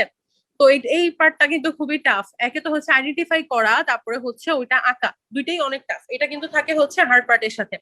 তো আমার ইয়াটা বলি, আমরা যখন হচ্ছে ভাইবা দিতে গিয়েছিলাম, তো আমরা যখন বসেছিলাম সবাইকে হচ্ছে দুটো করে স্লাইড দিয়ে দিয়েছিল। আমরা জানতাম না ওটা কি স্লাইড, প্রথমে হচ্ছে ওইটা আইডেন্টিফাই করে তুমি হচ্ছে ওটা ড্র করতে থাকবা, তারপরে হচ্ছে তোমাকে টিচার ডাকবে, আইদার হচ্ছে সারফেস মার্কিং থাকে সাথে, আর হচ্ছে তোমার ভাইবা তো থাকে, হার্ড পার্টের ভাইবা, ঠিক আছে। এবং হচ্ছে লাস্টে কিন্তু তুমি যে এঁকেছো ওই লাকি স্লাইড নিয়ে প্রশ্ন করা হয়, এবং হচ্ছে তুমি কিভাবে আইডেন্টিফাই করেছো, কি দেখে আইডেন্টিফাই করেছো, এটা তোমাকে জিজ্ঞেস করা হবে। এই জন্য কিন্তু এটা খুবই ইম্পর্টেন্ট লাকি স্লাইডটা ইয়ে করা, কারণ তুমি যদি প্রথমে লাকি স্লাইড আইডেন্টিফাই করতে না পারো তখন কিন্তু তুমি নার্ভাস হয়ে যাবা, তখন হচ্ছে হার্ড পার্টের ভাইবাটা তোমার ভালো হবে না। এই জন্য তোমাদের তো এখনো মোটামুটি 2-2.5 মাসের বেশি টাইম পাবা, আমি যেটা অ্যাজুম করছি। তো অ্যাটলিস্ট 2 মাস তো পাবাই। তোমরা হচ্ছে প্রতিদিন একটা করে লাকি স্লাইড দেখে ফেলবা, এবং যেটা বলছিলাম যে মেডিকেলে কি কি আছে এটা সিনিয়রদের থেকে জানার চেষ্টা করবা। যেমন আমাদের মেডিকেলে হাইয়েস্ট হচ্ছে 18টা মানে হচ্ছে স্লাইড ছিল দেওয়ার মতো, বা আমরা 12-13টা এরকম পড়েছিলাম, আমার আমার সঠিক মনে নেই, বা এরকমই 12-13টা থেকে হয়তো বা হাইয়েস্ট 18টা। তো তোমার হচ্ছে সব মেডিকেলে সব স্লাইড তো থাকে না, তো তোমার মেডিকেলে যেটা আছে তোমাকে সেটাই দিবে ঘুরিয়ে ফিরিয়ে, ঠিক আছে? তো ওই কয়টা জাস্ট শিখবা, এবং হচ্ছে স্লাইডের নিচে কোন পয়েন্টটা দেখে তুমি আইডেন্টিফাই করতে পারবা। তোমার মেইন জিনিস হচ্ছে একটা জিনিস তুমি মনে রাখবা, মানে এক্সাক্ট যে এই জিনিসটা যদি থাকে তাহলে এটারই স্লাইড হবে, ঠিক আছে? এটা সবসময় মনে রাখবা। মনে রাখার পরে এবং ওইটা তোমাকে আঁকারও কিন্তু প্র্যাকটিস করতে হবে, এবং আঁকার মধ্যেও তোমার ওই জিনিস ওই স্লাইডটার যেগুলো ইম্পর্টেন্ট আইডেন্টিফাইং পয়েন্ট ওগুলো সবই দিতে হবে এবং এক্সাক্ট কালার দিতে হবে। এখন তুমি যদি অ্যাডিপোজ টিস্যুর কালার হচ্ছে রেড কালার দিয়ে দাও, মানে এইগুলা আসলে টিচাররা একদমই সহ্য করতে পারে না। এটা শুধুমাত্র তোমাদের এই ফার্স্ট প্রফে হিস্টোলজিতে না, আমি হচ্ছে এবার থার্ড প্রফ দিলাম, তো থার্ড প্রফ দিয়েছিলাম, তো থার্ড প্রফে মাইক্রোবায়োলজি প্যাথোলজি সব জায়গায় আমাদের ড্রয়িং করতে হয়। তো ওই যে ড্র করলাম ওইখানে কালার যদি উল্টাপাল্টা হয়ে যায় টিচাররা খুবই মাইন্ড করে, টিচাররা ভাবে তুমি এটা জানোই না। তো কালারটা কিভাবে দিতে হবে, কি কি জিনিসগুলো দেখে তোমরা আইডেন্টিফাই করবা এবং আঁকতে হবে কিভাবে, ওটা এখন থেকে প্র্যাকটিস করা শুরু করে দাও। প্রতিদিন যদি একটা করে করো বা সপ্তাহে যদি 3টা করেও করো তাহলে কিন্তু তুমি অনেকটা আগায় যাবা। কিন্তু অনেকে করে কি যে হচ্ছে পরীক্ষার আগে বা হচ্ছে হয়তো বা ওইটা ভাইবার আগে থাকে, তো রিটেন শেষ করে ভাইবার মাঝখানে কিছু গ্যাপ থাকে, ভাইবার ডেট দেওয়ার আগে ওই টাইমটাতে করে, ওই টাইমটাতে আসলে ব্রেন এত প্রেশার নিতে পারে না। একটা জিনিস সবসময় মনে রাখবা, রেগুলার পড়াশোনা আর হচ্ছে পরীক্ষার আগের রাতে পড়াশোনার মধ্যে একটা তফাৎ এইটাই যে হয়তো পরীক্ষার আগের রাতে পড়াশোনা করে তুমি ভালো ডেলিভারি দিতে পারবা, কিন্তু ওইটা দীর্ঘস্থায়ী হবে না। পরীক্ষা শেষ, তোমার ইনফরমেশনও শেষ, ওইটা তুমি লং টার্ম অ্যাপ্লাই করতে পারবে না। কিন্তু যে হচ্ছে রেগুলার পড়াশোনা করে রেগুলার বেসিসে, তার ওই ইনফরমেশন গুলা কিন্তু হচ্ছে মাথায় থাকে বেশি দিন, এবং পরবর্তীতে সে লং টার্মে ওটা অ্যাপ্লাই করতে হবে। আর তোমরা যে অ্যানাটমি, ফিজিওলজি, বায়োকেমিস্ট্রি পড়ছো এগুলা কিন্তু এখনই শেষ না। পোস্ট গ্রাজুয়েশনের কথা বাদই দাও, আমি যে এখন সার্জারি পড়ছি, সার্জারির প্রত্যেকটা টপিক পড়ার আগে আমার আগে ওইটা অ্যানাটমি জানতে হয়, ফিজিওলজি জানতে হয়। আমার যে কোনো জিনিস পড়ার আগে, আমি যখনই মেডিসিন করি আমার ফিজিওলজি জানতে হয়, ঠিক আছে? তো খুবই ইম্পর্টেন্ট এগুলা। তোমার সামনে যত কিছু তুমি পড়ো না কেন, তোমার থার্ড প্রফে ফোর্থ প্রফে অবশ্যই হচ্ছে লাগবে, আর পোস্ট গ্রাজুয়েশনে তো লাগবে। এই জন্য আমরা সবসময় চেষ্টা করবো একটু লং টার্মে একটু বুঝে বুঝে হচ্ছে পড়তে, পরীক্ষার আগের রাতে পড়ার মেথডে আমরা যাব না, ঠিক আছে? এখন হচ্ছে ওইটা গেল, লাকি স্লাইড কিভাবে হচ্ছে ফেস করবা তোমরা। এরপরে সারফেস মার্কিং। সারফেস মার্কিং জিনিসটা এটাও প্র্যাকটিসের বিষয়। এটা আসলে তুমি যদি প্র্যাকটিস না করো মনে থাকবে না। আমাদের টিচাররা হচ্ছে, আমাদের মামা থাকতো সবগুলা ইয়াতেই হচ্ছে, তোমাদের মেডিকেলে মামা টাইপের হচ্ছে লোকজন থাকবে, দেখবা ওনারা খুবই হেল্পফুল হয়। তা আমাদের যিনি ভিসেরা মেনটেন করতেন যে মামা, উনি হচ্ছে আমাদের এই সারফেস মার্কিং এ হচ্ছে হেল্প করতেন, এবং ওনার গায়েই হচ্ছে আমরা সারফেস মার্কিং করতাম প্রফে, ঠিক আছে? তো আমাদের যখন ক্লাস থাকতো তখন হচ্ছে সপ্তাহে একদিন আমাদের ম্যাম এসে ওই মামার গায়ে হচ্ছে আমাদের সারফেস মার্কিং করানো প্র্যাকটিস করাতো। তোমাদের তো এই সুযোগ নাই, মামা নাই, কি করবা তোমরা? তোমাদের হচ্ছে বাসার মধ্যে যদি কোনো ছোট ভাই বোন থাকে, ভাই থাকে, তার গায়ে করতে পারো। অথবা হচ্ছে যদি তাও না থাকে, তোমরা হচ্ছে একটা খাতায় একটা হচ্ছে বড় করে একটা হিউম্যান বডি আঁকবা। জাস্ট মানে সবাই তো ভালো আঁকতে পারে না, আমার মতো অনেক কার্টুন আঁকে, তো কার্টুনের মতোই আঁকো। আঁকার পরে তুমি হচ্ছে তার বডির মধ্যে হচ্ছে চিহ্নিত করো যে এখান থেকে এই দিকে যাবে, ওখান থেকে ওই দিকে যাবে। অ্যাটলিস্ট তোমার মাথার মধ্যে একটা বেসিক ধারণা থাকবে। কিন্তু তুমি যদি একদম হচ্ছে পজিশনই চেঞ্জ করে ফেলো, সেক্ষেত্রে কিন্তু হচ্ছে প্রফে হচ্ছে বিপদে পড়বা।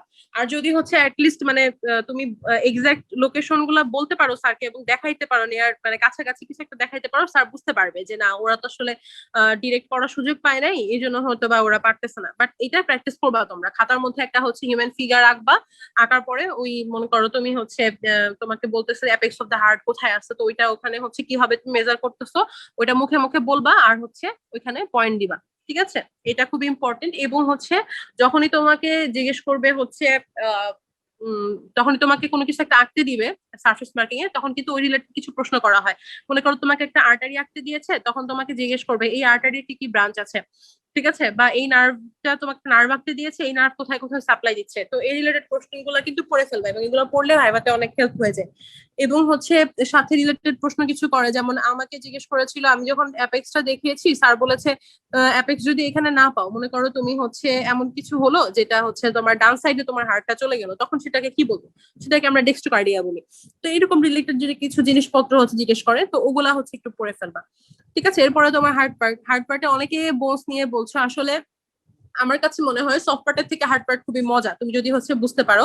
তোমরা তো সেলিম স্যারের হিস্টোলজি বই পড়ো মনে হয়, আমার যতদূর মনে আছে। তো হিস্টোলজিটা আসলে পড়বা কিভাবে, সব পয়েন্ট মনে রাখার দরকার নাই। তুমি একটা বস হাতে নিবা, হাতে নেওয়ার পরে তুমি হচ্ছে কিছু ইম্পর্টেন্ট জিনিস যেটা হচ্ছে না বললেই না, সেগুলো হচ্ছে আগে মার্ক করবা ওই বোসের ইয়াতে, তোমার মতো করে হচ্ছে মার্ক করবা। হয়তো একটা পেন্সিল দিয়ে মার্ক করতে পারো, যেটা পরবর্তীতে মুছে ফেলা যাবে, যাতে তোমার ওই বোসটা দেখলে একটা ভিজুয়াল ইয়া হবে। মনে করো তুমি একটা হিউমারাস হাতে নিলা, ঠিক আছে? তো হিউমারাসের হচ্ছে তুমি এখানে হচ্ছে মনে রাখলা যে আমি হচ্ছে এই শ্যাফটের এখানে এইটা আমাকে বলতেই হবে, ওখানে একটা পয়েন্ট দিয়ে রাখলা। তো যতবারই তুমি হচ্ছে হিউমারাসটা ধরবা তখন ততবারই কিন্তু তোমার ওই ভিজুয়াল রিপ্রেজেন্টেশনটা আসবে যে এই শ্যাফটে এটা আছে এবং এখানে এটা হচ্ছে আমাকে বলতে হবে। তো এটা করলে কি হয়, তুমি যখন হচ্ছে প্রফিট টেবিলে যাবা তখন কিন্তু প্রফিট টেবিলে ওই যে আঁকা থাকে না বা কোনো একটা পয়েন্ট দেওয়া থাকে না, কিন্তু যেহেতু তোমার মাথায় ওটা গেঁথে আছে যে হচ্ছে আমি এখানে মার্ক দিছিলাম, তো তোমার ওইখানে ওই মার্ক দেখেই মনে পড়বে যে এখানে এইটা ইনসার্শন, এইটা হচ্ছে থাকবে, বা এখানে হচ্ছে এই নার্ভটা যায়, বা এখানে এই মাসেলের ইনসার্শন হয়, বা এটার এই ইম্পর্টেন্সটা আছে এই মার্কেট। ঠিক আছে, এবং মার্কগুলো অবশ্যই নিজে দিবা। অনেকে হচ্ছে আছে যে বোনস কিনো বোনস হচ্ছে আগে থেকে মার্ক করা থাকে, লাল নীল উত্তর দেওয়া থাকে, ঠিক আছে? তো লাল নীল ওই যে মার্ক করা থাকে ওইটা তো থাকবেই, সাথে হচ্ছে তুমি পেন্সিল দিয়ে তোমার নিজের মতো করে একটু মার্ক দিলা যাতে তোমার তোমার মনে থাকে। ঠিক আছে, সবসময় আমি একটা জিনিস বলি, পড়ার সময় নিজের নোট করবা, অন্যের নোট না, বা নিজে মার্ক করার চেষ্টা করবা, এটা হচ্ছে ব্রেনে অনেক ভালো ইফেক্ট ফেলে। তো এটা গেল হচ্ছে হার্ড পার্টে। এবং সফট পার্টে যদি যাও, সফট পার্টের সাথে মেইনলি থাকে হচ্ছে এমব্রায়োলজির প্রশ্ন থাকে, সাথে হিস্টোলজিরও প্রশ্ন থাকে কিছু, আর থাকে হচ্ছে তোমার এদের গ্রস, মানে এই যে গ্রস সেকশনটা থাকে, আর হচ্ছে তোমাদের ইয়ে থাকে, এক্সট্রাটা থাকে। ঠিক আছে, তো ওইখানে কি হয়, তোমাকে হচ্ছে একটা তোমাদের এটা বলা হয়নি, তোমরা তোমরা কি কার্ড টার্ম তো আসলে আসলে অনলাইনে দিয়েছো, তো তোমাদের কিন্তু কার্ড সিস্টেম থাকে। এটা আমি একটু বলি, কার্ড সিস্টেমটা কেমন, একটা অনেকটা হচ্ছে তোমাদের সামনে একটা বক্স দেওয়া থাকবে, ওই বক্স থেকে অনেকগুলো কার্ড দেওয়া থাকবে, কার্ড থেকে তোমাদের একটা কার্ড তুলতে হবে। তো ওই কার্ডের মধ্যে থাকবে যে তোমাকে আসলে কোন কোন টপিক থেকে প্রশ্ন করা হবে, অনেকটা লাকের মতো। ঠিক আছে, তো ওইখানে তোমাকে এক্সট্রা কোন টপিক থেকে প্রশ্ন করা হবে ওইটাও দেওয়া থাকবে, জাস্ট টপিকের নামটা, তারপর ভিসেরা তোমাকে কোনটা কোনটা ধরা হবে ওইটাও দেওয়া থাকে। ধরো কারো কাছে কারো পড়লো হচ্ছে হার্ট আর লাং, তারপরে হচ্ছে কারো হচ্ছে পড়তেছে হচ্ছে ইউটেরাসটা। ঠিক আছে, তো এরকম কিন্তু লেখা থাকবে। এবং তারপরে তোমার হিস্টোলজি এবং এমব্রায়োলজি থেকে কি কি টপিকে প্রশ্ন করা হবে ওইটাও লেখা থাকে ওই ইয়ার মধ্যে, যে কার্ডটা তুমি হচ্ছে তুলবা। এবং হচ্ছে সেম এটা হচ্ছে ইয়ার জন্য, হার্ড পার্টের জন্য তুমি হচ্ছে ওই কার্ডটা তুলবা, তোলার পরে হচ্ছে তোমার লেখা থাকবে যে তোমার হচ্ছে কোন সারফেস মার্কিংটা পড়ছে এবং কোন কোন বোস তোমাকে হচ্ছে ধরা হবে। ঠিক আছে, তো যখন তুমি হচ্ছে ওই কার্ডটা পাবা, ওই তার আগে কিন্তু তোমার বই খাতা সব নিয়ে নেওয়া হবে, তুমি এক্সাম হলে ঢুকে গেছো এবং তোমাকে ওয়েট করতে হবে, কারণ কয়েকটা রোল পরে তোমার রোল, তখন তুমি নিজে নিজে এটা বসে বসে রিকল করার চেষ্টা করবা। এবং হচ্ছে তোমাকে মনে করো তোমার পড়েছে হার্ট আর লাংস, তো এই হার্ট আর লাংস থেকে তোমাকে প্রশ্ন করার পরে তুমি যদি সব ভালো পারো, তারপরে হচ্ছে স্যার তোমাকে অন্য ভিসেরায় যাবে। কিন্তু প্রথমেই কিন্তু তোমাকে অন্য ভিসেরায় যাবে না, স্যার মেনলি ওগুলাই তোমাকে ধরবে। এবং হিস্টোলজি এমব্রায়োলজির ক্ষেত্রেও সেম। ঠিক আছে, তো এই জিনিসগুলো হচ্ছে তোমরা একটু অ্যানাটমির ক্ষেত্রে ফলো করবা। আরেকটা জিনিস আমি তোমাদের একটু অ্যাড করবো, যেহেতু তোমরা আসলে ভিসেরা বলতে গেলে দেখোই নাই, আর ভিসেরার তো আসলে মেইন জিনিসটা হচ্ছে প্রেজেন্টেশন। তোমাকে হচ্ছে ধরে আগে বলতে হবে this is the viscera of এটা, তারপরে এটার এইভাবে এই অ্যানাটমিক্যাল পজিশন গুলো আছে। এটা ভালো করে প্রেজেন্ট করতে না পারলে আসলে স্যাররা ফার্দার কোশ্চেনে খুব বেশি একটা যায় না, কারণ স্যাররা ভেবেই নাই তোমরা হচ্ছে পড়ো নাই। বা আমাদের কিন্তু ওই লেভেলে ধরতেও হয়, মানে তোমার যে হার্ট যেটা সেটা হার্টের লেভেলে ধরতে হয়, বা ধরারও একটা নিয়ম আছে। তো সব মিলে এগুলো হচ্ছে খুবই বেশি প্র্যাকটিসের বিষয়। কিন্তু তোমাদের কাছে যেহেতু ভিসেরা নাই, তোমরা হচ্ছে যে কোনো কিছু দিয়ে তারপরে হচ্ছে ওইটা প্র্যাকটিস করবে। একটা মগ নিতে পারো, মগই হাতের মধ্যে তুমি এভাবে ধরলা, ধরে তোমার হচ্ছে একটা ফ্রেন্ডকে ভিডিও কল দিলা, দেওয়ার পরে তুমি হচ্ছে এভাবে বললা। অথবা তুমি একটা হার্ট হচ্ছে খাতার মধ্যে তুমি আঁকো, বা বইয়ের যে হার্টটা ওইটাই ভাবে ধরো, ধরে তোমার ফ্রেন্ডকে হচ্ছে এভাবে প্রেজেন্ট করলা। প্রেজেন্ট করাটা খুবই ইম্পর্টেন্ট। প্রেজেন্ট যদি ঠিক মতো করতে না পারো অ্যানাটমিক্যাল পজিশনিংটা, তারপরে তোমাকে আর হচ্ছে স্যার প্রশ্ন জিজ্ঞেস ভালো করে করবে না ওই ভিসেরা থেকে। প্রেজেন্ট যখন করবা, তুমি হার্টের বাউন্ডারি বলবা, বর্ডার বলবা, সরি বর্ডার বলবা, বাউন্ডারি বলছি, হার্টের যখন তুমি বর্ডার গুলা বলবা, তখন হচ্ছে স্যার তোমাকে ওখান থেকে আলাদা আলাদা প্রশ্ন চলে যাবে। ঠিক আছে, আবার যখন লাংস তোমাকে হচ্ছে জিজ্ঞেস করবে, তুমি যখন বললা যে আমি এভাবে ভাগ করতে পারি, এই কয়টা সেগমেন্টে এই কয়টা লোব আছে, তখন কিন্তু স্যার ওখান থেকে তোমাকে প্রশ্ন চলে যাবে। বাট পজিশন মানে অ্যানাটমিক্যাল পজিশন না বলতে পারলে তখন স্যার তোমাকে আর ফার্দার কিছু জিজ্ঞেস করবে না। তো এই হচ্ছে মোটামুটি এক্সাম নিয়ে আইডিয়া। আর হচ্ছে কিভাবে মনে রাখবে অ্যানাটমি, এত কিছু। অ্যানাটমি আসলে অনেক ভাস্ট একটা জিনিস। আমার আমার মানে আমি যা পড়ছিলাম ফার্স্ট প্রফে, তার হচ্ছে 30% আমার মনে আছে কিনা আমার হচ্ছে সন্দেহ। এখনো হচ্ছে যখন সার্জারি পড়ার আগে দেখি তখন হচ্ছে একটু একটু মনে পড়ে। তো এটা আসলে চর্চার বিষয়। এবং অ্যানাটমিতে আমি তোমাদের একটা ট্রিক্স বলি, তুমি যদি খুব কম লিখেও একটা ফিগার রেখে দিয়ে আসতে পারো, তোমার মার্কস অনেক বেশি থাকবে তার তুলনায় যে হচ্ছে অনেক বেশি লিখেছে। এবং কিছু জিনিস, কিছু প্রশ্ন একদম ট্রিকি ওয়েতে তোমাকে আগাইতে হবে পরীক্ষাটা দেওয়ার সময়। কিছু প্রশ্ন তোমাকে অ্যান্সার করে তুমি ছাড়বা না। যেমন যদি ডার্মাটম আসে, ডার্মাটম আসলে তোমাকে অবশ্যই মানে হচ্ছে ডার্মাটম আসেই, এক বা দুই পরীক্ষা পর পর ডার্মাটম আসে, ওইটাতে তোমার কিন্তু ফুল মার্কস। কিন্তু তুমি যদি ওইটা না শিখে ছেড়ে দিয়ে আসো তাহলে হচ্ছে কিন্তু তুমি লুজার হবা। এবং অনেক সময় হচ্ছে তোমাকে বিভিন্ন জিনিসের হচ্ছে বাউন্ডারি লিখতে বলে, কন্টেন্ট লিখতে বলে, এবং অবশ্যই ওইটার হচ্ছে ফিগার এঁকে দিয়ে আসবা। যদি শুধুমাত্র ফিগারও এঁকে দাও, মনে করো তোমার একটা 5 নম্বরের প্রশ্ন আছে, তুমি শুধু ফিগার রাখছো, তোমাকে স্যার 4 দিবে বা 3.5 দিবে, কিন্তু যে শুধুমাত্র বাউন্ডারি কন্টেন্ট লিখছে তাকে হচ্ছে 3 দিয়ে দিবে, সে কিন্তু তোমার থেকে মার্কস কম পাচ্ছে। তো ফিগার অ্যানাটমিতে হচ্ছে ফিগার মাস্ট, ফিগার দিবা। তারপরে হচ্ছে আর পড়ার সময়ও ফিগার দেখে দেখে পড়ার চেষ্টা করবে অ্যানাটমিতে। এটা মনে রাখার একমাত্র হচ্ছে উপায় অ্যানাটমি। কারণ তুমি যখন হচ্ছে একটা জিনিস হচ্ছে কিউবিটাল ফসা পড়ছো, তুমি যখন দেখতেছো যে না এটার বাউন্ডারি এটা আছে, এটার কন্টেন্টের মধ্যে এই নার্ভ আর্টারি হচ্ছে যাচ্ছে, তখন তোমার ওটা ভিজুয়ালি ওটা মনে থাকবে। অ্যানাটমি জিনিসটা হচ্ছে এরকম, এটা মানে নিজের সাথে মিলাই মিলাই পড়তে হবে। কিন্তু মুখস্থর মতো যদি পড়ো তাহলে অ্যানাটমি মনে রাখা মানে একদমই হচ্ছে সম্ভব না। আচ্ছা, একজন প্রশ্ন করেছে ফিগার কালার করা লাগবে কিনা। এটা হচ্ছে ম্যান্ডেটরি না ফিগার কালার করা, কিন্তু যদি করতে পারো ভালো। এটা হচ্ছে খাতাটা আসলে আমাদের কি হয় প্রফে, মানে অনেক খাতা থাকে, তো তো টিচার সবসময় মনে করো তুমি ভালো লিখলে টিচারের চোখে যে তোমার খাতা পড়বে, ব্যাপারটা এরকম না। তোমার খাতা টিচারের চোখে তোমাকে পড়াইতে হবে। তো এটা তুমি যদি খাতা একটু কালার করো বা তোমার প্রেজেন্টেশন সুন্দর হয়, তখন টিচার কিন্তু এই খাতাটা একটু মনোযোগ দিয়ে দেখে। নর্মালি সবার খাতা যেমন দেখে তার থেকে একটু মনোযোগ দিয়ে দেখে। টিচারদের উপর অনেক প্রেশার থাকে, তো সব খাতা তো ওরকম কোটায় কোটায় দেখা সম্ভব হয় না। তো ওই যখন খাতাটার প্রেজেন্টেশন ভালো হয় তখন কিন্তু ওটার জন্য তোমাকে কিছু এক্সট্রা মার্কস আসবে। তো পারলে তোমরা কালার দিবা, কালার না দিলেও সমস্যা নাই। যদি টাইম সমস্যা শর্ট থাকে, অল্প টাইম থাকে, তখন হচ্ছে পেন্সিল দিয়ে আঁকবা। অ্যাটলিস্ট পেন্সিল দিয়ে আঁকবা, কিন্তু আঁকবা, আঁকলে তোমাদের হচ্ছে মার্কস বেশি চলে আসবে। ঠিক আছে। আর হার্ড তো বললাম কিভাবে হচ্ছে মনে রাখবা। তো এই অ্যানাটমি নিয়ে এইভাবে তুমি যদি প্রিপারেশন নাও, ইনশাল্লাহ হচ্ছে অ্যানাটমি অনেক ভালো হবে। আর একটা কথা, রিটেন নিয়ে টেনশন করার তেমন কিছু নাই। কারণ হচ্ছে তোমরা যে বোর্ডে যারা আছো না কেন, তোমরা সবসময় চেষ্টা করবা হচ্ছে ওই বোর্ডের সবগুলা কোশ্চেন হচ্ছে সলভ করতে আগে। কারণ হচ্ছে ওই বোর্ডের প্রশ্ন থেকে 90% প্রশ্ন কমন পড়ে। কিছু আসবে হয়তো বা এক্সট্রা মাঝে মাঝে আসে, ওইটা তুমি তোমার রেসিডুয়াল নলেজের দিয়ে দেখবা তোমার হচ্ছে মনে আছে। ঠিক আছে। তো এটা নিয়ে আসলে টেনশন করার কিছু নাই যে রিটেনে কি করব। তুমি যখন দেখবা যে তুমি তোমার আগের প্রিভিয়াস কোশ্চেন গুলো সলভ করছো, তো তখন কিন্তু তোমার বইয়ের মানে তুমি যা পড়েছো এই পর্যন্ত তার 60 to 70% কভার হয়ে যাবে। হয়তো তুমি আইটেমের সময় অন্যান্য বোর্ডের প্রশ্ন পড়েছো, এক্সট্রা পড়েছো, ওগুলা দেখবা তোমার ভাইভাতে পড়লেই হয়ে যাবে। কিন্তু রিটেনের সময় আমি সাজেস্ট করব রিটেন ভালো করার জন্য তুমি শুধুমাত্র তোমার বোর্ডের প্রশ্নগুলাই আগে বেশি এমফাসাইজ দিয়ে পড়বা। তারপরে যদি তোমার মনে হয় যে না আমার হচ্ছে এগুলো আমার পড়া শেষ, ভালো করে হয়ে গিয়েছে, তখন তোমার মেডিকেলের টার্মের কোশ্চেনটা সলভ করবা। এবং যারা হচ্ছে ঢাকা বোর্ডে আছো, ঢাকা বোর্ডের আন্ডারে, তারা হচ্ছে 4টা প্রশ্ন মাস্ট করবা। একটা হচ্ছে ডিএমসি, সলিমুল্লাহ, সোহরাওয়ার্দী আর এমএমসি। কারণ এই 4টা মেডিকেলের স্যাররাই ঘুরাই ফেরার প্রশ্ন করে সব পরীক্ষার, বোর্ড পরীক্ষার সময়। আর হচ্ছে বেশিরভাগ করে অন্যান্য সময় হচ্ছে অন্যান্য মেডিকেল থেকেই হচ্ছে আসে। আর যারা হচ্ছে ধরো চিটাং বোর্ডে আছো, তারা অবশ্যই হচ্ছে সিএমসির প্রশ্ন কালেক্ট করবা, অবশ্যই অবশ্যই। কারণ ওখানে সিএমসির টিচাররা বেশি প্রশ্ন করে থাকে। সিএমসি বা কুমিল্লা মেডিকেল থেকে তোমরা কোশ্চেন গুলা কালেক্ট করবা। এরকম মানে হচ্ছে তোমরা যে ওই বোর্ডের যে মেজর মেডিকেল গুলো আছে ওখান থেকে কোশ্চেন কালেক্ট করবা টার্মের প্রশ্ন। ঠিক আছে, দেখবো যে তোমার অনেক কমন পড়ে যাবে। আর একজন প্রশ্ন করেছে আনকমন গুলা কি করবো, ওইটা বললাম যে তুমি আনকমন গুলা তোমার এমন হবে না, তোমার তো অপশন থাকবে প্রথমত। তো তোমার যদি একটা প্রশ্নের মধ্যে 80% কমন পড়ে যায়, তুমি 20% কিন্তু বাদ দিতে পারবা, কারণ তোমার কাছে অপশন আছে। আর তারপরেও যদি দেখো যে তোমার অপশন নাই, দুইটা প্রশ্ন আছে, দুইটার মধ্যে একটা অ্যান্সার করতে হবে, তুমি দুইটাই পারো না, তখন কিন্তু তুমি তোমার রেসিডুয়াল নলেজ থেকে তুমি লিখতে পারবা। যদি তোমার ওই যে আমি বলেছিলাম প্রথম 1 সপ্তাহে তোমাকে কনসেপ্ট ক্লিয়ার করতে হবে, এবং এই কনসেপ্ট ক্লিয়ারটা হচ্ছে তোমাকে অনেক হেল্প করবে। অ্যাটলিস্ট তুমি মানে লিখে আসতে পারবা। একটা দুইটা প্রশ্ন তোমার যদি কমন না পড়ে, তুমি হচ্ছে লিখে আসতে পারবা বা ফিগারটা এঁকে দিয়ে আসতে পারবা। আরেকটা জিনিস হচ্ছে আমি বলবো তোমাদের ফিগারের জন্য তোমরা একটা আলাদা খাতা বানাবা।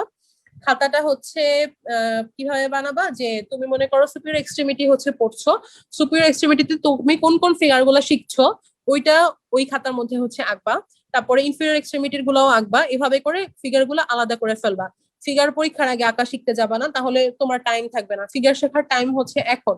পরীক্ষার আগে জাস্ট ফিগার গুলা একবার করে দেখে যাবা, দেখবা তোমার হচ্ছে এই ফিগার রিলেটেড কি কি প্রশ্ন পড়ছো ওগুলো তোমার মনে পড়বে। ঠিক আছে। আর বিগত বছরের প্রশ্নগুলো তোমার ফ্রেন্ডের থেকে কালেক্ট করবা। তোমরা তো অনেক বড় একটা প্ল্যাটফর্মে আছো।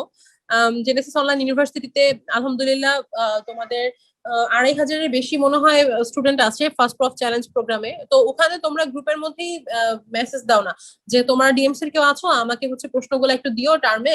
দেখবা প্রশ্ন কতগুলো প্রশ্ন চলে আসবে। এখানে তো আমাদের কমিউনিকেশনের মানে একটা মানে হিউজ ওয়ে করে দেওয়া হয়েছে। তোমরা এই গ্রুপের মধ্যেই চাও যে এই মেডিকেলের প্রশ্নগুলো থাকলে কি দাও, দেখবা যে প্রশ্ন কালেক্ট করে আসবে। কারণ 2500-এর মধ্যে কমপক্ষে 50-60 জন তো আছে যারা হচ্ছে ডিএমসি তে পড়ে এখানে, তো পেয়ে যাবা, সমস্যা নেই। তো অ্যানাটমি নিয়ে এগুলাই আমার মনে হয়, এগুলো যদি ফলো করো ইনশাল্লাহ অনেক ভালো একটা প্রিপারেশন হয়ে যাবে। ধন্যবাদ আপু এত সুন্দর করে অ্যানাটমি নিয়ে আমাদেরকে বলার জন্য। আশা করি এই উপদেশগুলো সবাই যদি কাজে লাগাও আর এভাবে আপুর উপদেশগুলো যদি ফলো করো তাহলে নিশ্চয়ই তোমরা ভালো প্রিপারেশন নিতে পারবা, ভালো রিটেনও দিতে পারবা, ভালো ভাইবাও তোমরা ফেস করতে পারবা। আচ্ছা, এখানে পরীক্ষার রুলস নিয়ে একটু কোশ্চেন করা হয়েছে। আপু যদিও বলেছে, আমি শর্টে একটু বলে দেই। সফট পার্টের সাথে ডিসেকশন থাকবে, রেডিওলজি থাকবে, আর ভিসেরা নিয়ে তো সফট পার্টে কোশ্চেন করবেই। ডিসেকশন, রেডিওলজি সবগুলোতেই আলাদা আলাদা করে কোশ্চেন করবে। যেমন ডিসেকশনে তোমাদেরকে মাসেল গুলোর নাম জিজ্ঞেস করবে, কাজ জিজ্ঞেস করবে, অরিজিন ইনসার্শন নার্ভ সাপ্লাই জিজ্ঞেস করতে পারে। আর রেডিওলজির মধ্যেও ওরকম যে এক্সট্রাটা থাকবে ওটা নিয়ে কোশ্চেন করবে। আর হার্ড পার্টের মধ্যে আপু বললো যেরকম সারফেস মার্কিং, হার্ড পার্টে বোনস এর সাথে সারফেস মার্কিং থাকবে আর লাকি স্লাইড থাকবে। লাকি স্লাইড হচ্ছে সবার 2টা করে স্লাইড তুলতে হবে, স্লাইডটা আইডেন্টিফাই করতে হবে মাইক্রোস্কোপে দেখে, এরপর স্লাইডটা আইডেন্টিফাই করে লিখবা, আইডেন্টিফিকেশন পয়েন্ট লিখবা, লিস্ট 2-3টা তো লিখতেই হবে। আর সাথে যে স্লাইডটা আসছে ওই স্লাইডটা সুন্দর মতো আঁকতে হবে মার্কিং করে। এটাই হচ্ছে 2 দিন হবে, একদিন হচ্ছে হার্ড পার্ট হবে আর একদিন সফট পার্ট হবে। আর সারফেস মার্কিং এর ক্ষেত্রেও টিচার কোশ্চেন করবে কিভাবে এঁকেছো বা ওই রিলেটেড যে সারফেস মার্কিংটা তোমার আসছে ওই রিলেটেড কোশ্চেন করতে পারে। আর হিস্টোলজি স্লাইড নিয়েও কোশ্চেন করতে পারে যে তুমি কিভাবে দেখে চিনলা, এই টাইপ স্লাইড নিয়ে প্রত্যেকটা জায়গায় স্যার ম্যামরা কিছু কিছু কোশ্চেন করবে। এটাই ছিল অ্যানাটমি নিয়ে। এখন আপুর কাছে কোশ্চেন করবো ফিজিওলজি নিয়ে। আমার মনে হয় সবাই কম বেশি ফিজিওলজিকে অনেক বেশি ভয় পায়, কারণ ফিজিওলজি সিলেবাসও অনেক ভাস্ট আর ফিজিওলজির মধ্যে কনসেপ্ট ক্লিয়ার রাখা অনেক বেশি দরকার। কনসেপ্ট ক্লিয়ার না রাখলে হয়তো পরীক্ষার আগে অনেক গোলমাল হয়ে যায় সবকিছু।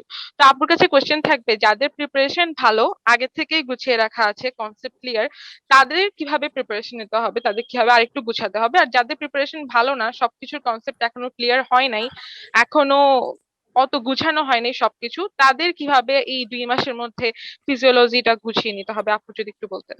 আচ্ছা, ফিজিওলজি আসলে সাবজেক্টটা কিন্তু খুবই মজার আমার কাছে। মানে আমি ফার্স্ট প্রফে 3টা সাবজেক্ট যে পড়েছি তার মধ্যে আমার কাছে সবচেয়ে পছন্দের সাবজেক্ট ছিল ফিজিওলজি। কারণ এখানে হচ্ছে মনে রাখার থেকে বুঝার জিনিস অনেক বেশি, এবং বুঝলে তুমি যদি লিখতে পারো বুঝে, ওইটা মনে রাখা অনেক ইজি হয়ে যায়। যেমন অ্যানাটমিতে আমাদের অনেক কিছু মুখস্থ করতে হয়, বুঝলেও মুখস্থ করতে হয়, কারণ হচ্ছে এটা আমাদের মনে থাকে না। মাসুদার নাম, এটা তুমি কি কি বুঝবা, তোমার তো মুখস্থ করতেই হবে, ঠিক আছে। তো এগুলো আসলে হচ্ছে তোমার জানতে হবে, অ্যানাটমিতে মুখস্থ করতে হবে। বাট ফিজিওতে এই জিনিসটা নাই। ফিজিওতে হচ্ছে সবই মানে হচ্ছে তোমার আগে হচ্ছে বুঝবা, বুঝার পরে ওইটা জাস্ট একটু বুঝাই লিখতে হয়।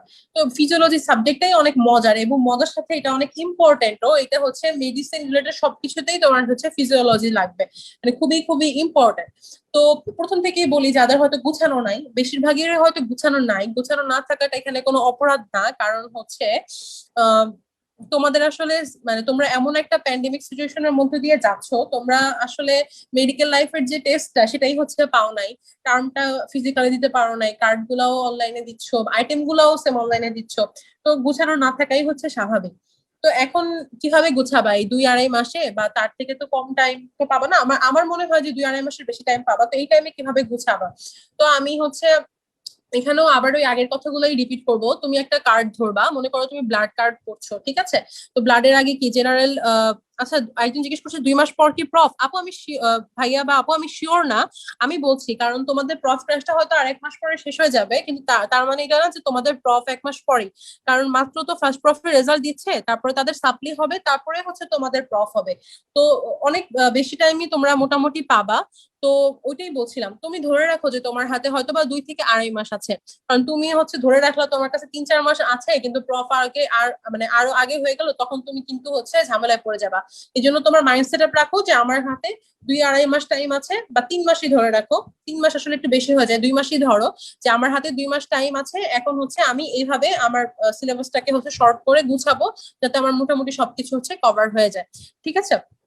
এখন ফিজিওলজি কিভাবে পড়বা, দেখো তোমার হচ্ছে মনে করো তুমি ফার্স্টে জেনারেল ফিজিওলজি পড়ছো বা ব্লাড কার্ড নিয়ে বসেছো। তো প্রথমে আমি তোমাদের সাজেস্ট করবো ইম্পর্টেন্ট কার্ড গুলা প্রথমে পড়তে। তোমাদের যতগুলো কার্ড আছে তার মধ্যে যেগুলো হচ্ছে ইম্পর্টেন্ট বেশি সেগুলো হচ্ছে আগে শেষ করবা। আমরা অনেক সময় কি করি যে হচ্ছে যে কার্ডটা একটু কঠিন কিন্তু ইম্পর্টেন্ট ওইটা চেষ্টা করি যে হ্যাঁ একটু পরে পড়বো বা এটা পড়তে ভালো লাগে না। কিন্তু তোমাকে হচ্ছে তোমার যেটা পড়তে আনকমফোর্টেবল লাগে তোমার হচ্ছে ওইটাতে নিজেকে আগে কমফোর্টেবল করতে হবে। ঠিক আছে, এটা হচ্ছে ফার্স্ট ওয়ে। এখন মনে করো আমার ব্লাড কার্ডটা হচ্ছে আমার ভালো লাগে না পড়তে, এটা আমার কাছে একটু কঠিন লাগে। তো আমি কি করব, ফার্স্টে আমি হচ্ছে বের করব, বের করার পরে আমার হচ্ছে তোমরা তো সবাই হয়তো বা হচ্ছে গাইড ফলো করো, তোমাদেরকে একটা জিনিস আমি একটু বলি, তোমরা একটু লেকচার গুলা মেইন বেশি ফলো করার চেষ্টা করবা। কারণ কি হয়, আমাদের দেশের যে এখন একটা কনসেপ্ট চলে আসছে, আমরা তো মেইন বই একদমই পড়ি না বললেই চলে। তো আমি যতদূর দেখেছি, আমি গত 2 মাসে হচ্ছে 2 বছর হচ্ছে, গত 2-2.5 বছর ধরে বিভিন্ন অনলাইন প্ল্যাটফর্মে হচ্ছে বিভিন্ন মেডিকেল স্টুডেন্টদের সাথে যুক্ত আছি। তো বেশিরভাগই আসলে মেইন বই পড়ালেখা করে না। এবং এই এই কনসেপ্টটা আসলে কিভাবে এসেছে, মানে আমাদের জন্য এটা একটা ড্রব্যাক। কারণ তুমি যে কোনো দেশ বা পার্শ্ববর্তী দেশ, তুমি ইন্ডিয়াতেও দেখো না কেন, ওরা কিন্তু আমাদের মতো ডিরেক্টলি ভাবে গাইড করে না। ওদের শর্ট বই আছে, যেমন হর্ষ মোহন বা এগুলা বই তোমরা চিনবা, ওগুলা হচ্ছে ওদের গাইড সিস্টেম, কিন্তু ওরা হচ্ছে বই। ওগুলা ওগুলা আমরা বই হিসেবেই পড়ি, ওগুলা বই একটু শর্ট করে লেখা, কিন্তু ওগুলা বই, কোনো গাইড না। কিন্তু আমাদের গাইড সিস্টেমটা চলে আসায় এমন অবস্থা হয়েছে যে হচ্ছে শুধুমাত্র গাইড পড়েই অনেক ভালো মার্কস পাওয়া যাচ্ছে, কিন্তু আলটিমেটলি তার বেসিকটা ক্লিয়ার হচ্ছে না। বা কোরিলেশন করার যে ব্যাপারটা, যে তুমি যখন একটা রোগী দেখবা তখন তোমাকে হচ্ছে কোরিলেট করতে হবে যে ওনার এই সিমটমস আছে, আমি হচ্ছে এইভাবে ওনাকে দেখবো। বা একটা ক্রিটিক্যাল সিচুয়েশন আসলে অনেক সময় হ্যাঁ তুমি হচ্ছে মানে অ্যাজ ইউজুয়াল যে সিমটম গুলো আসে তুমি ওইটা দেখে তুমি হচ্ছে জানলা যে হ্যাঁ এটা হইতে পারে। কিন্তু অনেক সময় অনেক ক্রিটিক্যাল সিচুয়েশন নিয়ে আসে, তখন হচ্ছে কোরিলেশন করে ওইটা হচ্ছে তোমার ডায়াগনোসিস করতে হয়। বা কারণ তোমার হয়তো বা ইনভেস্টিগেশন করার টাইম নাই, সে হয়তো বা একেবারে মানে মারা যাওয়া অবস্থায় আছে, বা উপজেলা হেলথ কমপ্লেক্সে আনছে, ওইখানে তেমন কিছু নাই। তো তোমার নলেজই তোমাকে তখন সাহায্য করবে। ঠিক আছে, এই জন্য কনসেপ্ট ক্লিয়ার করাটা খুবই খুবই ইম্পর্টেন্ট। কনসেপ্ট ক্লিয়ার না করে যারা পড়াশোনা করবে তাদের পড়াশোনা কখনোই হচ্ছে লং রানে কাজ করবে না, এবং হচ্ছে তুমি পিছায় থাকবা অনেকের থেকে।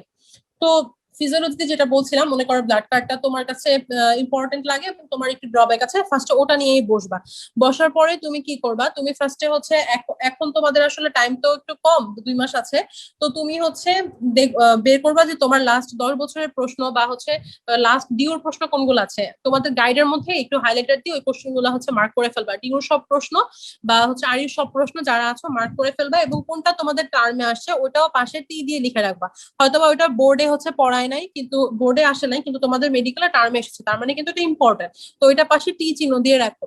ঠিক আছে, এরপরে তুমি দেখো যে ওইটি কোন টপিক, ওখানে কি বলেছে, জেনারেল ফিজিওলজি বলো বা যেটাই বলো, এটা কোন টপিক কি বলেছে। তারপরে ওইখানে কিন্তু ওই যে যেটা বলেছিলাম যে প্রত্যেকটা গাইডের কোশ্চেনের নিচে ওটা লেখা থাকে গাইডের এত নাম্বার পেজ দিয়ে নেওয়া হয়েছে। তোমার কাছে যেহেতু এখন খুব বেশি একটা টাইম নাই মানে পুরা গাইডেন পড়ার, তুমি হচ্ছে ওই ওই টপিকটাই হচ্ছে একবার করে রিডিং দাও, জাস্ট হচ্ছে রিডিং দাও। আমি একটা কথা অ্যাড করবো এখানে, মেইন বই কিন্তু কনসেপ্ট ক্লিয়ার করার জন্য, মেইন বই মুখস্থ করার জন্য না। আমরা প্রথমেই ভয় পেয়ে যাই, আমাদের মাথার মধ্যে ঢুকায় দেওয়া হয় আরে এত বড় মেইন বই তুমি কি মুখস্থ করে শেষ করতে পারবা, বা এটা দিয়ে প্রফ ক্লিয়ার করতে পারবা। এটা হচ্ছে যে পড়ে নাই সেই তোমাকে এরকম ডিসকারেজ করবে।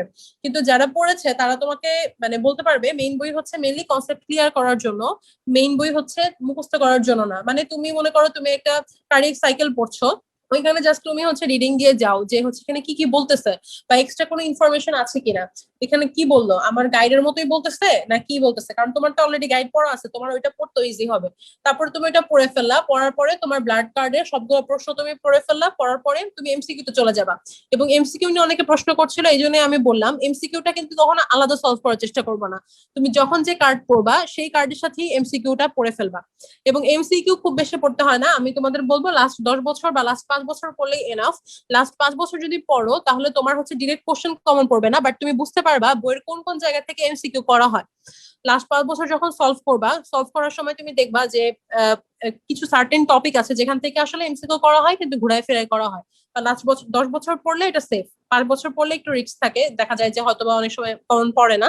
10 বছর যখন পড়বা তখন তুমি দেখবা যে বইয়ের এই জায়গা থেকে মেন এমসিকিউ গুলো আসে, যেটা তুমি আসলে রিটেনে পড়ো নাই। তো ওই জায়গাগুলো মার্ক করে ফেলবা, ওইটা এমসিকিউ। তো ওই এমসিকিউ যখন লেখা থাকবে, তুমি যখন গাইডটা রিভাইজ দিবা তখন হচ্ছে ওই জায়গাগুলো যখন আবার রিডিং দিয়ে যাবা তোমার এমসিকিউ প্রিপারেশনও কিন্তু হয়ে যাবে এবং কোনোটা আনকমন পড়ার চান্স থাকবে না, তোমার হচ্ছে এমসিকিউটা তখন হচ্ছে কমন পড়ে যাবে। আর একটা জিনিস বলবো যে তোমরা তো আসলে এখন মানে গাইড পড়া ছাড়া গাইডই পড়বা, কারণ শুধুমাত্র মেইন বই পড়ে এখন যদি তোমরা কভার করতেও পারবা না বা মেইন বই পড়ে হচ্ছে তোমরা কুলাইতেও পারবা না, গাইডটা গুছায় নেওয়া, ঠিক আছে, যাতে কম সময়, আমি যেটা বলছিলাম রিভাইজের টাইম হচ্ছে কমায় নিয়ে আসতে হবে। অনেকের গাইড দেখা যায় প্রফের আগেও একদম হচ্ছে সাদা, মানে গাইডের মধ্যে কোনো মার্ক নাই, কিছু নাই। একটা জিনিস সবসময় মনে রাখবা, আমরা যতটা না মুখ দিয়ে পড়ি বা মেমোরাইজ করার চেষ্টা করি, আমাদের চোখ তার থেকে বেশি ক্যাচ করতে পারে। এই জন্য সবসময় কালার ইউজ করতে হয় যে কোনো জিনিসে। তোমার খাতায়, যেটা বললাম যে খাতায় যদি কালার ইউজ করো স্যারের চোখে পড়ে বেশি, তেমনি তুমি যদি বইয়ে কালার ইউজ করে পড়ো সেটা তোমার চোখে পড়ে বেশি ইম্পর্টেন্ট জিনিসগুলো, তখন তোমার এটা মেমোরাইজ করতে বেশি ইজি হয়। তো যেটা বলছিলাম যে তুমি গাইডটা কিভাবে গুছাবা, যেটা এটা ডিউ আসছে ওইটাতে হচ্ছে মার্ক করে রাখলা। তারপর মেইন বই যখন রিডিং দিলা, রিডিং দেওয়ার সময় তুমি যদি কোনো এক্সট্রা ইনফরমেশন পাও, তোমার মনে হয় এটা ইম্পর্টেন্ট কিন্তু গাইডে দেওয়া নাই, ওইটা একটু গাইডে একটা জায়গায় কোনায় লিখে ফেললা, একটা কাগজের মধ্যে লাগা, এখানে আঠা দিয়ে লাগাই ফেললা, সাথে এমসিকিউ গুলাই গুছাই ফেললা। তার মানে কি, দেখো তোমার গাইডটা গুছানো, তখন হচ্ছে তুমি ওই গাইডটা পড়লেই কিন্তু মোটামুটি সবকিছু তোমার কভার হয়ে যাবে। সাথে তোমার টিচারের যে লেকচার গুলা, যেটা টিচার নিয়েছেন, ওটাও তুমি গাইডের মধ্যে হচ্ছে লাগাই ফেললা স্টিকি নোট দিয়ে, যে এই জিনিস এক্সট্রা বলেছে যেটা গাইডে নাই। তখন তোমার গাইডটাই গুছানো, শুধু হচ্ছে গাইডটা পড়লেই কিন্তু তোমার প্রফের আগের রাতে তুমি যদি শুধু গাইডটা রিভাইজ দিয়ে যাও, তোমার কিন্তু প্রিপারেশন খুব ভালো হয়ে যাচ্ছে। ঠিক আছে, এইভাবেই হচ্ছে পড়াটা গুছাই নিবা, পড়া সবসময় সবকিছু গুছায় রাখবা, কোনো কিছু হচ্ছে মানে ছড়ানো ছিটানো অবস্থায় রাখবা না, যে আমি 3-4টা বই থেকে পড়ছিলাম, যাওয়ার আগে 3-4টা বই থেকে রিভাইজ দিয়ে যাবো। এটা তোমার মেন্টাল প্রেশার হয়ে যাবে, প্লাস মনে রাখতে কষ্ট হবে এবং হচ্ছে গুছানো মানে থাকবে না। একটা জিনিস মানে তুমি রিপ্রোডাক্টিভ সিস্টেম এই বই থেকে পড়ছো, একবার দেখলা, তারপরে আবার হচ্ছে লাফ দিয়ে তুমি এক জায়গায় হচ্ছে চলে গেলা সিভিএস দেখতে, তখন কিন্তু খুবই মানে প্রবলেম হয়ে যাবে। আর হচ্ছে ফিজিওর ক্ষেত্রে একটা কথা বলবো, রিটেনে ভালো করার জন্য মেইন জিনিসগুলো হচ্ছে তোমরা ডায়াগ্রাম গুলা লিখবা। অনেকগুলো আছে যে সাইকেল গুলা, ডায়াগ্রাম গুলা, এগুলা লিখে হচ্ছে বেশি মার্ক পাওয়া যায় গতানুগতিক প্রশ্নের তুলনায়। ঠিক আছে, আরেকজন প্রশ্ন করেছে মেইন বই গুছিয়ে কিভাবে পড়বো। এটা আসলে তোমাদের জন্য আমি আমি সবসময় সবাইকে সাজেস্ট করি মেইন বই পড়ার জন্য। এটার আসলে কোনো বিকল্প নাই। তুমি যদি একজন ভালো ডক্টর হতে চাও, ভালো নলেজ গেইন করতে চাও, মেইন বই পড়ার কোনো হচ্ছে বিকল্প নাই। কিন্তু এখন আসলে তোমাদের সময় কম দেখে আমি যেটা তোমাদের সাজেস্ট করলাম ওটা আরেকবার একটু বলে দেই। তুমি হচ্ছে গাইডের কোন একটা টপিক, মনে করো রিপ্রোডাক্টিভ সিস্টেমের কোন একটা টপিক তুমি বের করেছো, ওই টপিকটা হচ্ছে তুমি গাইড থেকে হচ্ছে একবার রিডিং দিলা, ঠিক আছে, বা ওইটা তুমি একবার রিভাইজ দিলা, দেওয়ার পরে ওই টপিকটা নিচে কিন্তু লেখা থাকবে গাইডে যে মেইন বই এত নাম্বার পেজ থেকে নেওয়া হয়েছে। তোমাদের জ্ঞান পড়ার কোনো দরকার নেই, গাইডটাই বের করো, বের করে ওই জিনিসটা একবার রিডিং দিয়ে যাও। রিডিং দিলে এবং হচ্ছে তোমার হাতের কাছে কলম থাকলে একটু মার্ক করে যাও, ঠিক আছে, এই ইম্পর্টেন্ট লাইন। তখন হচ্ছে তুমি কিন্তু যদি কোনো কিছু বুঝতে প্রবলেম থাকে ওইটা রিডিং দিলে বুঝে যাবা, কনসেপ্টটা ক্লিয়ার হয়ে যাবে। আর যেটা একটু বুঝতে প্রবলেম হয়, একবারের জায়গায় দুইবার রিডিং দিলে ওই জায়গাটা কিন্তু তুমি বুঝে যাবা, তখন কিন্তু তোমার হোল কনসেপ্টটা ক্লিয়ার হয়ে যাবে। আর ওইখানে তুমি যদি দেখো যে মেন বইয়ে কোনো একটা লাইন বা কোনো একটা ইম্পর্টেন্ট প্যারা আছে বা কোনো একটা ইম্পর্টেন্ট ইনফরমেশন আছে, যেটা হচ্ছে তোমার গাইডে দেওয়া নেই, কিন্তু এটা তোমাকে ভাইভাতে জিজ্ঞেস করতে পারে, কারণ গাইড থেকে কিন্তু ভাইবার প্রশ্ন হয় না, এটা কিন্তু মাথায় রাখবা। গাইড পড়লে রিটেনে হেল্প হয়, ভাইভাতে সবসময় হেল্প হয় না। ভাইভাতে দেখবা যারা ভালো করে তারা কিন্তু কনফিডেন্ট থাকার পাশাপাশি তারা মেইন বইও পড়ে, প্লাস হচ্ছে টিচারদের লেকচার ফলো করতে হয়।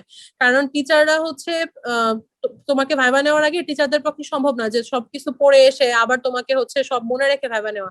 তো টিচাররা যে সাবজেক্ট মানে যে টপিকটা হচ্ছে পড়ায় বেশি বা যেগুলা ক্লাসে বলে বেশি, যেগুলা ইম্পর্টেন্ট, ওইখান থেকেই টিচাররা হচ্ছে প্রশ্ন করে বেশি, কারণ তাদের মাথার মধ্যে মাইন্ড সেট আপ থাকে, তারা হচ্ছে বই নিয়ে তো বসে না যে এই টপিক থেকে ধরবো এই টপিক থেকে ধরবো। তো এই জন্য লেকচারটা ইম্পর্টেন্ট, আর লেকচার গুলো মেন বই বেস থাকে, লেকচার কখনো গাইড থেকে টিচাররা বানায় না। লেকচার গুলো পড়বা, মেইন বইটা দেখবা, সাথে ওই টপিকটা, তারপর গাইডের ওই টপিক পড়ে ফেলবা, দেখবা তোমার একদম প্রিপারেশন হচ্ছে টপ ক্লাস প্রিপারেশন হয়ে যাবে রিটেনের জন্য প্লাস ভাইবার জন্য, কোনো কিছুতেই তুমি আর আটকাবা না ইনশাল্লাহ। ধন্যবাদ আপু, এত সুন্দর করে আমাদের ফিজিওলজি নিয়ে এত উপদেশ দেওয়ার জন্য। আপুর যে উপদেশগুলো দিয়েছে খুবই ইফেক্টিভ। আমি শুনছিলাম আর ভাবতেছিলাম এই সবগুলা জিনিসই আমি আমার ফার্স্ট পাবের সময় করছিলাম। এই যে আপু বললো বড় বড় কার্ড গুলা বা ইম্পর্টেন্ট কার্ড গুলা বা যে কার্ডটা আমি কম পড়েছিলাম, ওই কার্ডটা আমি আসলে প্রথমে শুরু করেছিলাম। যেমন আমার সিবিএস কার্ডটা পুরো বছরে কম পড়া হয়েছিল, তো আমি যখন প্রিপারেশন শুরু করছি আমি সিবিএস কার্ডটাই আগে শুরু করছিলাম, কারণ আমার ওটাতে ভয় বেশি ছিল। আর আপু যে বললো গাইড গুছিয়ে নেওয়া, ওইটা হচ্ছে যে যেই বোর্ডে আছে সেই বোর্ডের কোশ্চেন গুলো যদি একটু হাইলাইট করে রাখে, তারপর টার্মে যেসব কোয়েশ্চেন আসছে ওগুলো যদি হাইলাইট করে রাখে, যেমন আমি যেটা দেখলাম যে আমার টার্মে যে কোয়েশ্চেনটা রিপিট হয়েছে বা বোর্ডেও আসছে টার্মেও আসছে, ওই কোয়েশ্চেন গুলো আমি নিজেই 7 স্টার দিয়ে রাখতাম, যাতে আমি বারবার ওটা একটু বেশি ভালো মতো দেখি। তো এটাই হচ্ছে আপুর মতে গাইড গুছিয়ে নেওয়া। যারা কোয়েশ্চেন করেছো তাদের জন্য আমি আরেকবার বলে দিলাম। আরেকটা কথা হচ্ছে, ওই যখন ফিজিওলজি আর বায়োকেমিস্ট্রি ভাইবা দিতে যাবা তখন একই সাথে রিটেন কোশ্চেনটাও একটু দেখে নেওয়াটা আসলে ভালো। মাঝে মধ্যে রিটেন কোশ্চেন থেকেও স্যাররা কিছু কোশ্চেন করে ফেলে। এখন আপুর কাছে কোশ্চেন থাকবে বায়োকেমিস্ট্রি নিয়ে, বায়োকেমিস্ট্রি রিটেন এক্সাম এবং ভাইবার জন্য কিভাবে পড়তে হবে, কিভাবে গুছিয়ে নিতে হবে, আপু যদি একটু সংক্ষেপে বলে দিতেন। বায়োকেমিস্ট্রি আসলে আমি যা যা বলে ফেলেছি তোমাদের অ্যানাটমি ফিজিওর জন্য সেম জিনিসগুলাই তোমরা হচ্ছে ফলো করবা। জাস্ট বায়োকেমিস্ট্রির জন্য আমি 2-3টা লাইনে একটা জিনিস অ্যাড করব যে বায়োকেমিস্ট্রিতে কিছু হচ্ছে কিন্তু প্রবলেম বেসড প্রশ্ন থাকে। তোমাদের হচ্ছে যে প্রবলেম গুলো দেওয়া থাকে যে একটা রোগী তোমার কাছে এটা এটা নিয়ে আসছে, তো এটা হচ্ছে কি হবে, কেস সলভ টাইপ বলে। তোমরা কি পড়েছো কিনা, তোমরা কেউ পড়েছো কেস সলভ? নো আপু। কেউ পড়নি? আদিকা তোমাদের সময় কি ছিল না কেস সলভ? আমাদের আমাদের ঢাকা বোর্ডে কিন্তু কেস সলভ থাকে একটা, ওটা হচ্ছে বায়োকেমিস্ট্রিতে একটা বোর্ডে থাকে। তোমরা কি পেয়েছো আতিকা? না আপু, আমাদের ওরকম কেস সলভ ছিল না। ভাইবা আচ্ছা বোর্ডে ঠিক হচ্ছে আছে। নর্মালি হ্যাঁ কার্ড গুলো থেকে কোশ্চেন করা হতো। মানে রিটেন এক্সামের যে প্রিপারেশনটা থাকতো ওটা দিয়ে 80-90% আমাদের ভাইবার প্রিপারেশনটা হয়ে যেত আর কি। আর সাথে আচ্ছা যেহেতু আমাদের কেস আমাদের সলভ কোর্স মানে করে। হচ্ছে, হ্যাঁ জি কেস আপু সলভ বলো। মানে মনে করো যে আহ, কি দেওয়া থাকতো, মনে করো কোনো একটা হচ্ছে হাইপার থাইরয়েড, মানে হাইপার মানে থাইরয়েডিজম আছে তার, ঠিক আছে? তো তার তুমি কিভাবে বুঝবে তার হাইপার থাইরয়েডিজম আছে? তখন তাকে বলা হতো মনে করো তোমার T3 মানে বেশি বা কম আছে, T4 বেশি বা কম আছে, তারপরে হচ্ছে তোমার TSH এরকম আছে, তো এটা তোমরা কি বলবা, হাইপার থাইরয়েডিজম নাকি হাইপোথাইরয়েডিজম এরকম।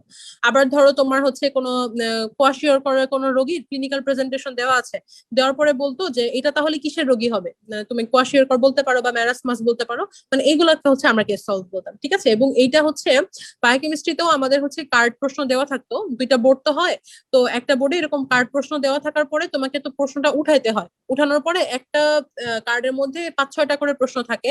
তো তুমি যখন হচ্ছে প্রথম প্রশ্নটা করবা সাথে টিচার কিছু রিলেটেড প্রশ্ন করবে, আর লাস্টে থাকে হচ্ছে তোমার এই কেস সলভ যেটাকে আমরা বলতাম। তো এটা হচ্ছে তোমার খুবই ইম্পর্টেন্ট, মানে এটা হচ্ছে আমি জানি না আমাদের মেডিকেলে আছে, তোমাদের কারো মেডিকেলে আছে কিনা, তো তোমরা একটু কার্ড প্রশ্নগুলো কালেক্ট করবা। তো এটা কিন্তু যদি তোমাদের কার্ডে না থাকে তাও টিচার তোমাকে জিজ্ঞেস করতে পারে যে তোমার কাছে এরকম একটা পেশেন্ট আসছে, তোমাকে সিনারিও দিয়ে দিল বা তার সাইন সিমটম গুলো বলে দিল, কারণ তোমরা তো জানো যে হাইপোথাইরয়েডিজম হলে হচ্ছে T3 T4 কি হয়, TSH এর কি চেঞ্জ হয়, এগুলো তোমরা জানো, টিচার তোমাকে সিনারিও দিয়ে প্রশ্ন করতেই পারে। তো আমাদের আমাদের বায়োকেমিস্ট্রি ইয়ার জন্য ভাইবার জন্য এই প্রশ্নটা খুবই ইম্পর্টেন্ট ছিল টিচারদের কাছে, কেস প্রেজেন্টিং যেটা।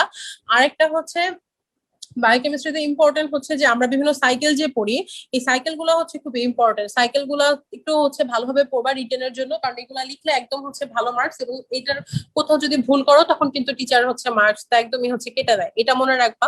আর বায়োকেমিস্ট্রি নিয়ে আলাদা করে কিছু বলা নেই, ফিজিওলজিও যেভাবে হচ্ছে প্রিপারেশন নিবা বায়োকেমিস্ট্রিও সেভাবে প্রিপারেশন নিবা। তবে আমি একটা জিনিস বলবো যে বায়োকেমিস্ট্রিটা একটু বেশি টাইম নিয়ে তোমরা পড়বা, কারণ আমি আমার এত বছর যা দেখলাম সেখানে হচ্ছে তোমার বায়োকেমিস্ট্রিতে দেখলাম ফার্স্ট পার্টে বেশি ফেল দেয়, এটা আমি দেখলাম, এবারও দেখলাম বায়োকেমিস্ট্রিতে অনেক বেশি হচ্ছে ফেল আসে। তো তো এটা তোমরা একটু হচ্ছে ভালো করে পড়ার চেষ্টা করবা যে carbohydrate metabolism, fat metabolism, protein metabolism, এগুলা থেকে কিন্তু অনেক বেশি প্রশ্ন আসে।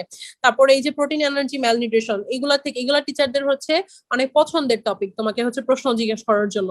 তো বায়োকেমিস্ট্রিতে কার্ড তো পড়বাই যাদের মেডিকেলে, আমার আমার জানার মতে ম্যাক্সিমাম মেডিকেলে কার্ড সিস্টেম থাকে, সাথে টিচার এক্সট্রা প্রশ্ন জিজ্ঞেস করে। আর সিনিয়রদের থেকে জিজ্ঞেস করবা যে আমাদের টিচারের মেইন মানে ইম্পর্টেন্ট কোনো হচ্ছে পছন্দের কোনো টপিক আছে কিনা, এটা কিন্তু খুব ইম্পর্টেন্ট ভাইবা দিতে যাওয়ার আগে। কারণ আমি তোমাদের প্রথমে বলেছি যে সবসময় এমন না যে তুমি ইনপুট যা দিবা আউটপুট তাই আসবে।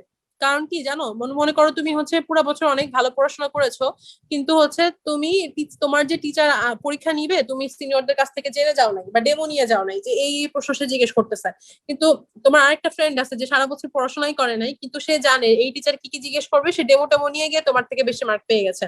তো এখানে কিন্তু তুমি পিছায় থাকবা। তো এই জন্য সবসময় যারা হচ্ছে ইমিডিয়েট সিনিয়র আছে তোমার মেডিকেলের, কারণ তোমার ইমিডিয়েট সিনিয়ররাই বলতে পারবে তোমাদের ইন্টারনালদের প্রিয় টপিক কোনগুলা বা এক্সটার্নাল কারা আসে, তারা কি কি জিনিস বেশি জিজ্ঞেস করে, এগুলো আগের থেকেই গুছায় রাখবা। প্রফের একদম আগে গুছাইতে গেলে ওগুলা হচ্ছে সময় থাকে না, তখন হ্যাফেজার্ড হয়ে যায়।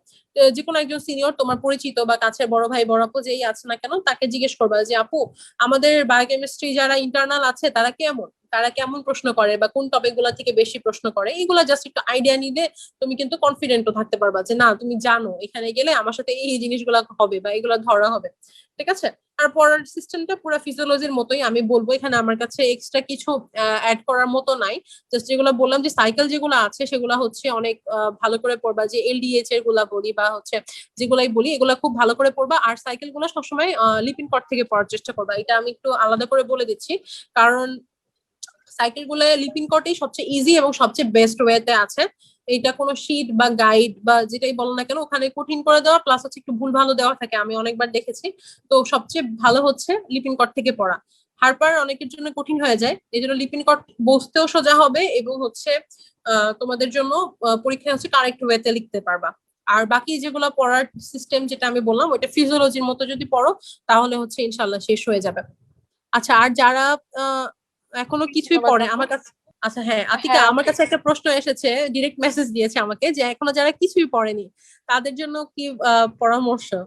আচ্ছা আতিকা, তুমি এটা নিয়ে কিছু বলো, যারা এখনো কিছুই পড়েনি তাদের জন্য কি কি কি করা যায়। আচ্ছা, আমি একটা কথা বলি, আমি যখন ফার্স্ট ক্রপ দিয়েছিলাম তখনও এই করোনার সময় ছিল, প্রায় 8-9 মাস। আমরা হচ্ছে মেডিকেল কলেজে হয়তো বা মাঝে মধ্যে ক্লাস হতো অনলাইনে, কিন্তু বাসায় থাকতাম। হোস্টেলে থাকলে যে পড়ার পরিবেশটা থাকে, বাসায় থাকলে ওই পড়ার পরিবেশটা থাকে না, এটা সত্যি কথা। এখন তোমরা আসো বাসায়, তো তোমাদেরও পড়ার পরিবেশটা হয়তো বা ওরকম রমরমা নাই, কিন্তু সামনে যেহেতু প্রফ পড়তে তো হবেই। তো যারা এখনো কিছু পড়ো নাই তাদের জন্য প্রথম কথা থাকবে, পড়ো নাই কিছু হবে না, হতাশ হওয়ার কিছু নাই। আমার নিজের প্রিপারেশনও পরীক্ষার 2 মাস আগে খুব একটা ভালো ছিল না, আমিও খুব একদম মানে যারা খুব ভালো মতো রেগুলারলি পড়ে ওরকম টাইপের স্টুডেন্ট ছিলাম না, কিন্তু আমি কোপ আপ করছি এভাবে যে আমি আমার যেসব ফ্রেন্ডরা ভালো মতো পড়ছে বা যেসব চ্যাপ্টারের উপর যার যার কনসেপ্ট ক্লিয়ার, আমি ঘুরে ঘুরে ডেমো নিতাম, আমি ওদেরকে খুবই জ্বালাইতাম। ধরো কারো সিবিএসসি খুব ভালো একটা ক্লিয়ার কনসেপ্ট আছে আমি জানি, আমি ওর কাছে গিয়ে বলতাম আমাকে একটু সিবিএসটা হাফ আওয়ার একটু বুঝাই দিতে বা 15 মিনিট একটা ডেমো দিয়ে দিতে। তো আমাকে শর্টে একটু ডেমো দিয়ে দিত। এখন ডেমো দিলে কি হইতো, আমি কিছুক্ষণ আগেই সবগুলা জিনিস ক্লিয়ারলি বুঝে আসলাম। তো আমার সিরিয়াস পড়তে যদি 3 ঘন্টা লাগার কথা হয়, আমি ডেমো নেওয়ার পর আমার চ্যাপ্টারটা পড়তে 2 ঘন্টা লাগতো। এভাবে জিনিসটা শর্ট হয়ে গেল। প্রথম কথা হচ্ছে পড়ো নাই কিছু হবে না, হতাশ হবে না, এখন থেকে শুরু করো। আর কোনো টাইম ওয়েস্ট করবে না, টাইম ওয়েস্ট করে ফেলছো ফেলছো, ওটা তো আর ফেরত আনা যাবে না। বাট এখন সামনে আর টাইম ওয়েস্ট করা যাবে না। আর যেটা কথা, বাসায় পড়ার পরিবেশটা তৈরি করতে হবে। হোস্টেলে যাওয়া তো এখন এই করোনার মধ্যে সম্ভব না, আর ডেমো নেওয়াটাও হয়তো বা সামনাসামনি সম্ভব না। তোমরা অনলাইনে ফ্রেন্ডকে ফোন দাও, সিরিয়াস হও, কয়েকজন মিলে একটা রুটিন করো। আচ্ছা, এটা এই যে ফার্স্ট ক্রপ প্রিপারেশন নিয়ে আমি একটা ভিডিও করেছি, আমার নিজের চ্যানেলে দিয়েছি, তোমরা চাইলে ওটা দেখতে পারো। আমার প্রথম কথা থাকবে, হতাশ হওয়া যাবে না, আমি কিছু করি নাই সব ভুলে গেছি এগুলো নিয়ে হতাশ হওয়া যাবে না। যত বেশি নেগেটিভ চিন্তা করবা তত বেশি তোমরা অনেক হতাশ হইতে থাকবা, হতাশ হইলেই শেষ। তোমার এখন থেকে শুরু করতে হবে, আজকে থেকে শুরু করতে হবে। আর যে চ্যাপ্টারই পড়বা চেষ্টা করবা কোনো ইমিডিয়েট সিনিয়র বা তুমি যাদেরকে চিনো তোমার ভালো ফ্রেন্ড, ওদের থেকে একটু ডেমোটা নিয়ে নিবা। কল দিয়ে হোক বা যেভাবে হোক, যদি বাসার কাছে থাকে তাহলে তো আরো ভালো, 2জন মিলে পড়তে থাকো। 4-5 জন ফ্রেন্ড মিলে একটা রুটিন করো যে 3 দিনে এই কাজ শেষ করবো, এর পরের 3 দিন এই কাজ শেষ করবো। তাহলে কি হবে, ধরো তুমি কোনো রিজনে ওই কাজটা ওই টাইমে শেষ করতে পারলে না, বাট তোমার বাকি 3টা ফ্রেন্ড করে ফেলছে, তোমার মধ্যে একটা তাড়া থাকবে। এই কাজটা আমরা করতাম, মানে আমাদের ব্লকে আমরা 6 জন মিলে একটা রুটিন করছিলাম। 5 জন দেখা যেত খুবই রেগুলার শেষ ঠিক করে ফেলছে, বাট আমি দেখা যেত আমি একদিন একদিন পিছায় থাকতাম, তো আমার প্রতিদিন হার্ড ওয়ার্ক করা লাগতো। মানে ওরা তো শেষ করে ফেলছে, আমারও শেষ করতে হবে। আচ্ছা, একজন প্রশ্ন করছে আমার চ্যানেলের নাম কি, আমার চ্যানেলের নাম আমার নামই আতিকা অনন্যা, তোমরা চাইলে দেখতে পারো, ওখানে আমি কিছু ফিগারের ইজি উপায়ও এঁকে দিয়েছি, তোমরা দেখতে পারো আর কি। তো আমি বলবো যারা ফাঁকিবাজ, আমিও ফাঁকিবাজ ছিলাম, কিন্তু আমি যেহেতু ফার্স্ট ক্রপটা পার করে আসতে আসতে পেরেছি, তোমরাও পারবা, এত কঠিন কিছু না। জাস্ট নেগেটিভ চিন্তা করবা না, পড়তে থাকো, হার্ড ওয়ার্ক করলে 2 মাস কিন্তু অনেক সময় আমার মতে। তোমরা যদি 2 মাস প্রত্যেকটা মোমেন্ট ইউজ করো, তোমরা অনেক ভালো রেজাল্ট করতে পারবা। আচ্ছা আতিকা অনেক সুন্দর করে বলেছে। আচ্ছা আতিকা, আমরা কি এখন চ্যাট বক্সে প্রশ্নগুলো নিতে পারি? অনেক প্রশ্ন এসেছে, আমি চেক করলাম। জি আপু, আপনি আপনি প্রশ্নগুলো বলে আপনি অ্যান্সার দেন, যেহেতু আমাদের সবার প্রিয় শায়লা আপু, আর আমাদেরও ক্লাস নেয় শায়লা আপু। তো আপু যদি অ্যান্সার করে দেন তাহলে ভালো হয়। আরেকটা ব্যাপার, আমার নিজের থেকে একটা কোয়েশ্চেন ছিল, সেটা হচ্ছে অস্পি নিয়ে একটু যদি বলতেন, কারণ আমার মনে হয় ওরা যেহেতু মানে এক্সামটা একদম মেডিকেলে গিয়ে দেয়নি, হয়তো ওদের কারোরই তেমন একটা অস্পি দেওয়া হয়নি, ওটা নিয়েও একটু ছোট করে বলে দিলে ভালো হতো, সাথে এই কোশ্চেন গুলো অ্যান্সার আপু দিয়ে দিন। আচ্ছা ঠিক আছে, অস্পি নিয়ে একটা কথা বলি। আমরা সবসময় হচ্ছে অস্পিটা কিন্তু একটু নেগলেক্ট করেই দেখি। এই জিনিসটা হচ্ছে আমাদের কিন্তু একটা ড্রব্যাক হয়ে যায়। তোমরা হচ্ছে চিটং বোর্ডে যারা আছো তাদের হচ্ছে অস্পিটা কিন্তু আলাদা একটা দিনে হয়। এটা হচ্ছে মানে তোমাদের রিটেন ভাইবা যেমন আলাদা আলাদা দিনে হয়, অস্পির কিন্তু তোমাদের আলাদা শিডিউল থাকে। কিন্তু ঢাকা বোর্ডে কি হয়, ঢাকা বোর্ডে হচ্ছে অস্পিটা একদম ভাইবার দিনেই হয়। ঠিক আছে। তো আমি খেয়াল করে দেখেছি আমার চিটাগং বোর্ডে যারা ফ্রেন্ড ওরা হচ্ছে অস্ত্র প্রিপারেশনটা নেয় অন্যভাবে, মানে ওদের ওই প্রিপারেশনটা নেওয়ার টাইমও থাকে, ওরা পড়েও অন্যভাবে। তো ওদের হচ্ছে অনেক ভালো একটা পড়া হয়ে যায়, সাথে ভাইবার পড়াটাও অনেকখানি হয়ে যায়। কিন্তু ঢাকা বোর্ডে যারা থাকে তাদের কি হয়, ওই দিন ভাইবা থাকে, ভাইবার প্রেশার থাকে মাথার মধ্যে। তারপরে হচ্ছে তোমার ওই সকালে গিয়ে ওই অস্পি দিয়ে তারপরে হচ্ছে আমার ভাইবা দিতে যাওয়া, তো অনেকটা টাফ হয়ে যায়। ঠিক আছে, কিন্তু এই জন্য আমরা কি করি, আমরা হচ্ছে অস্পিটা ভালো করে হয়তো পড়ি না। আর তোমরা তো জানো যে অস্পির মার্কস তো কিন্তু 100। তো 100-এর মধ্যে অনার্স দিয়ে শুরু করি, অনার্স পাইতে হলে কিন্তু ঢাকা বোর্ডে তোমাকে 3টা টপিকেই হচ্ছে 85% মার্কস পাইতে হবে। সেটা ভাইবা হোক, রিটেন হোক, আর হচ্ছে অস্পি হোক। ঠিক আছে।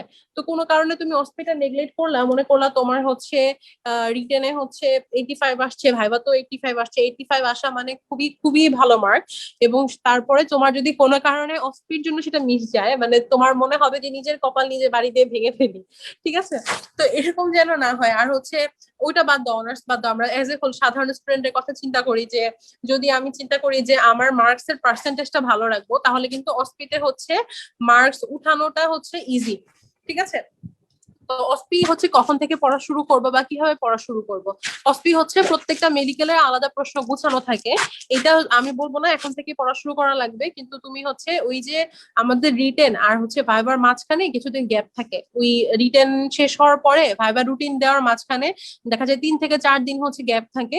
ওই গ্যাপের মধ্যে আমরা বেশিরভাগ টাইমই হচ্ছে আমরা শুয়ে বসে হচ্ছে কাটাই, আমিও কাটাইছি। কিন্তু মানে এই থার্ড প্রফে একটু কাজে লাগাইছি, তার আগে আমি সবসময় শুয়ে বসেই কাটাতাম। তো ওইটা হচ্ছে অনেক খারাপ। আমি আমার এক্সপিরিয়েন্স থেকে তোমাদের বলতেছি, ওই টাইমটা কিভাবে কাজে লাগাবো, ওই অসপি প্রশ্নগুলো তোমরা সলভ করে ফেলবা সিনিয়রদের কাছ থেকে নিয়ে। প্রত্যেকেই হচ্ছে যখন মেডিকেলে যাবা তখন সিনিয়রদের কাছে দেখবা ওই অসপি প্রশ্ন ব্যাংক থাকে, তো ওইগুলা নিয়ে তোমরা হচ্ছে সলভ করে ফেলবা। আর অসপিতে হচ্ছে তোমার তোমরা তো অ্যানাটমিতে পরীক্ষা মনে হয় কোনোটাই দিতে পারোনি। অ্যানাটমিতে দৌড়ায় দৌড়ায় একটা পরীক্ষা দেওয়া লাগে, তোমরা ওটার নাম জানো? কেউ বলতে পারবা? জি আপু, ওই যে স্টেশন থাকে অনেকগুলা। অস্পি আপু। হ্যাঁ, ওই পরীক্ষাটা কিন্তু অস্পির মধ্যেই পড়ে, ওইটা পরীক্ষা দৌড়ায় দৌড়ায় দিতে হয়। হ্যাঁ। জি আপু, এটা একবার আমরা দিয়েছি, হলো ফার্স্ট টার্মে একবারই দিতে পারছি, তারপর তো লকডাউন হয়ে গেছে। এই পরীক্ষাটা কিন্তু খুবই মজার। মানে কি হয়, মনে করো 10টা বেঞ্চ আছে বা 10টা জায়গায় তোমাকে 10টা প্রশ্ন দিয়ে দিবে। দেওয়ার পরে হচ্ছে তোমার এই ঘুরে ঘুরে হচ্ছে এটা লিখতে হয়। এবং অ্যানাটমিতে কি হয়, খুবই কম টাইম থাকে। মনে করো তোমাকে হচ্ছে একটা বোনসের একটা পার্ট হচ্ছে দিয়ে দিছে, তোমাকে বলবে এখান থেকে তোমাকে আইডেন্টিফাইং পয়েন্ট লিখো এবং তুমি কি আইডেন্টিফাই করছো সেটাও লিখো।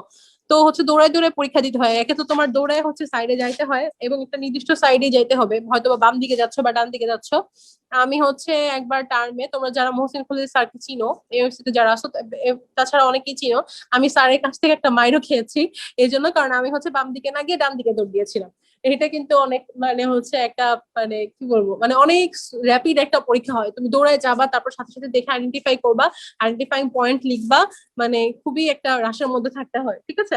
তো এখানে সবসময় মাথা ঠান্ডা রাখার চেষ্টা করবে, এবং আগের থেকে যদি তুমি ভালো করে প্রিপারেশন নিয়ে না লেখো, তাহলে 2 মিনিট মাত্র টাইম থাকে, 2 মিনিটের মধ্যে এটা শেষ করা একদমই ইম্পসিবল।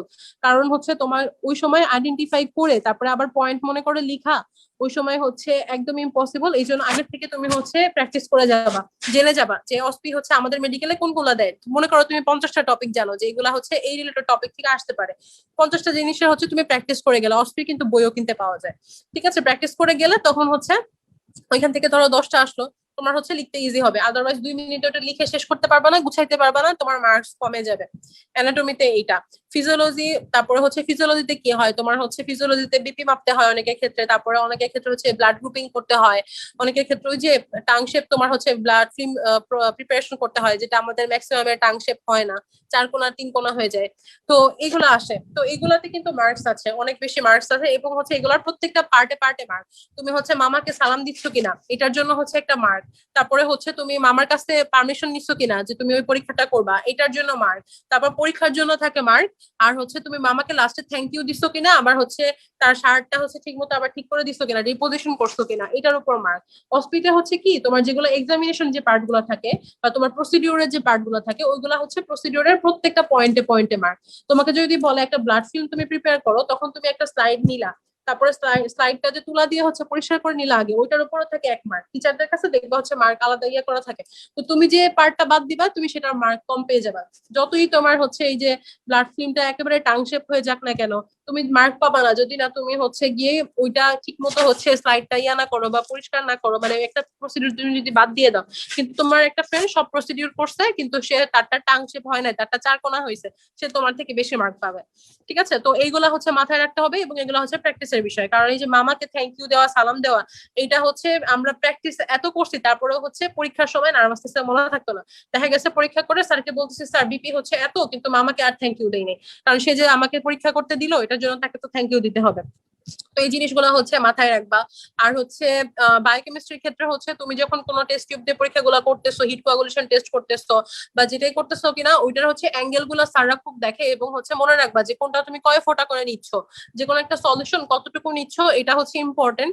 তোমার হচ্ছে ওই কালার আসুক বা না হোক, মানে টার্বিড হোক বা না হোক, মানে রেজাল্টটার থেকে প্রসিডিউরটা হচ্ছে ইম্পর্টেন্ট, যে তুমি এই মানে এই সলিউশনটা এত ml নিছো বা এত ফোঁটা নিছো, তারপরে কত ডিগ্রি অ্যাঙ্গেলে তোমাকে হিট দিতে হবে। সবগুলা কিন্তু সেম না, যে অনেকগুলো আছে যে টেস্ট টিউবের হচ্ছে মানে আপার 2/3, আপার 1/3 আর লোয়ার 2/3 এর মাঝখানে হিট দিতে হয়, কোনোটা হচ্ছে টেস্ট টিউবের নিচে দিতে হয় কিন্তু 45 ডিগ্রি অ্যাঙ্গেল করে দিতে হয়। ঠিক আছে, তো এই জিনিসগুলো হচ্ছে মাথায় রাখবা অস্পির ক্ষেত্রে।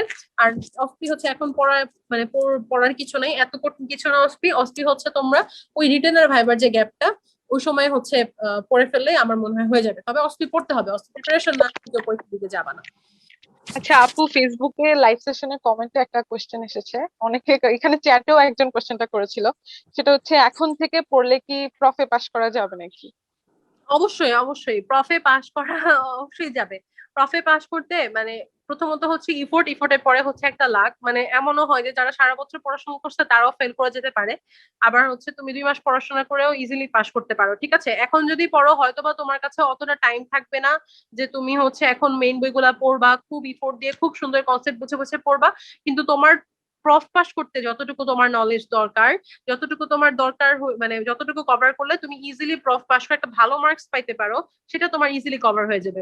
কারণ তুমি এখন থেকে শুরু করো, তুমি হচ্ছে অ্যানাটমি যদি নাও তাহলে তুমি ধরো হার্ট ইয়া শুরু করলা, থোরাস শুরু করলা, থোরাক্সের প্রথমে ডিউর প্রশ্নগুলা পড়ে ফেললা, তুমি যদি ঢাকা বোর্ডের হও ডিউর প্রশ্নগুলা তুমি পড়ে ফেলার পরে তারপরে হচ্ছে তুমি কি করলা, ভাইবাতে তোমার টিচাররা টার্ম কার্ডে কি কি প্রশ্ন ধরছে ওগুলা হচ্ছে একটা খাতার মধ্যে লিখে ফেললা, যেগুলো ধরে ওগুলা পড়ে ফেললা, তারপরে হচ্ছে সিনিয়রদের কাছ থেকে বা ফ্রেন্ডদের কাছ থেকে ডেমো নিয়ে নিলা।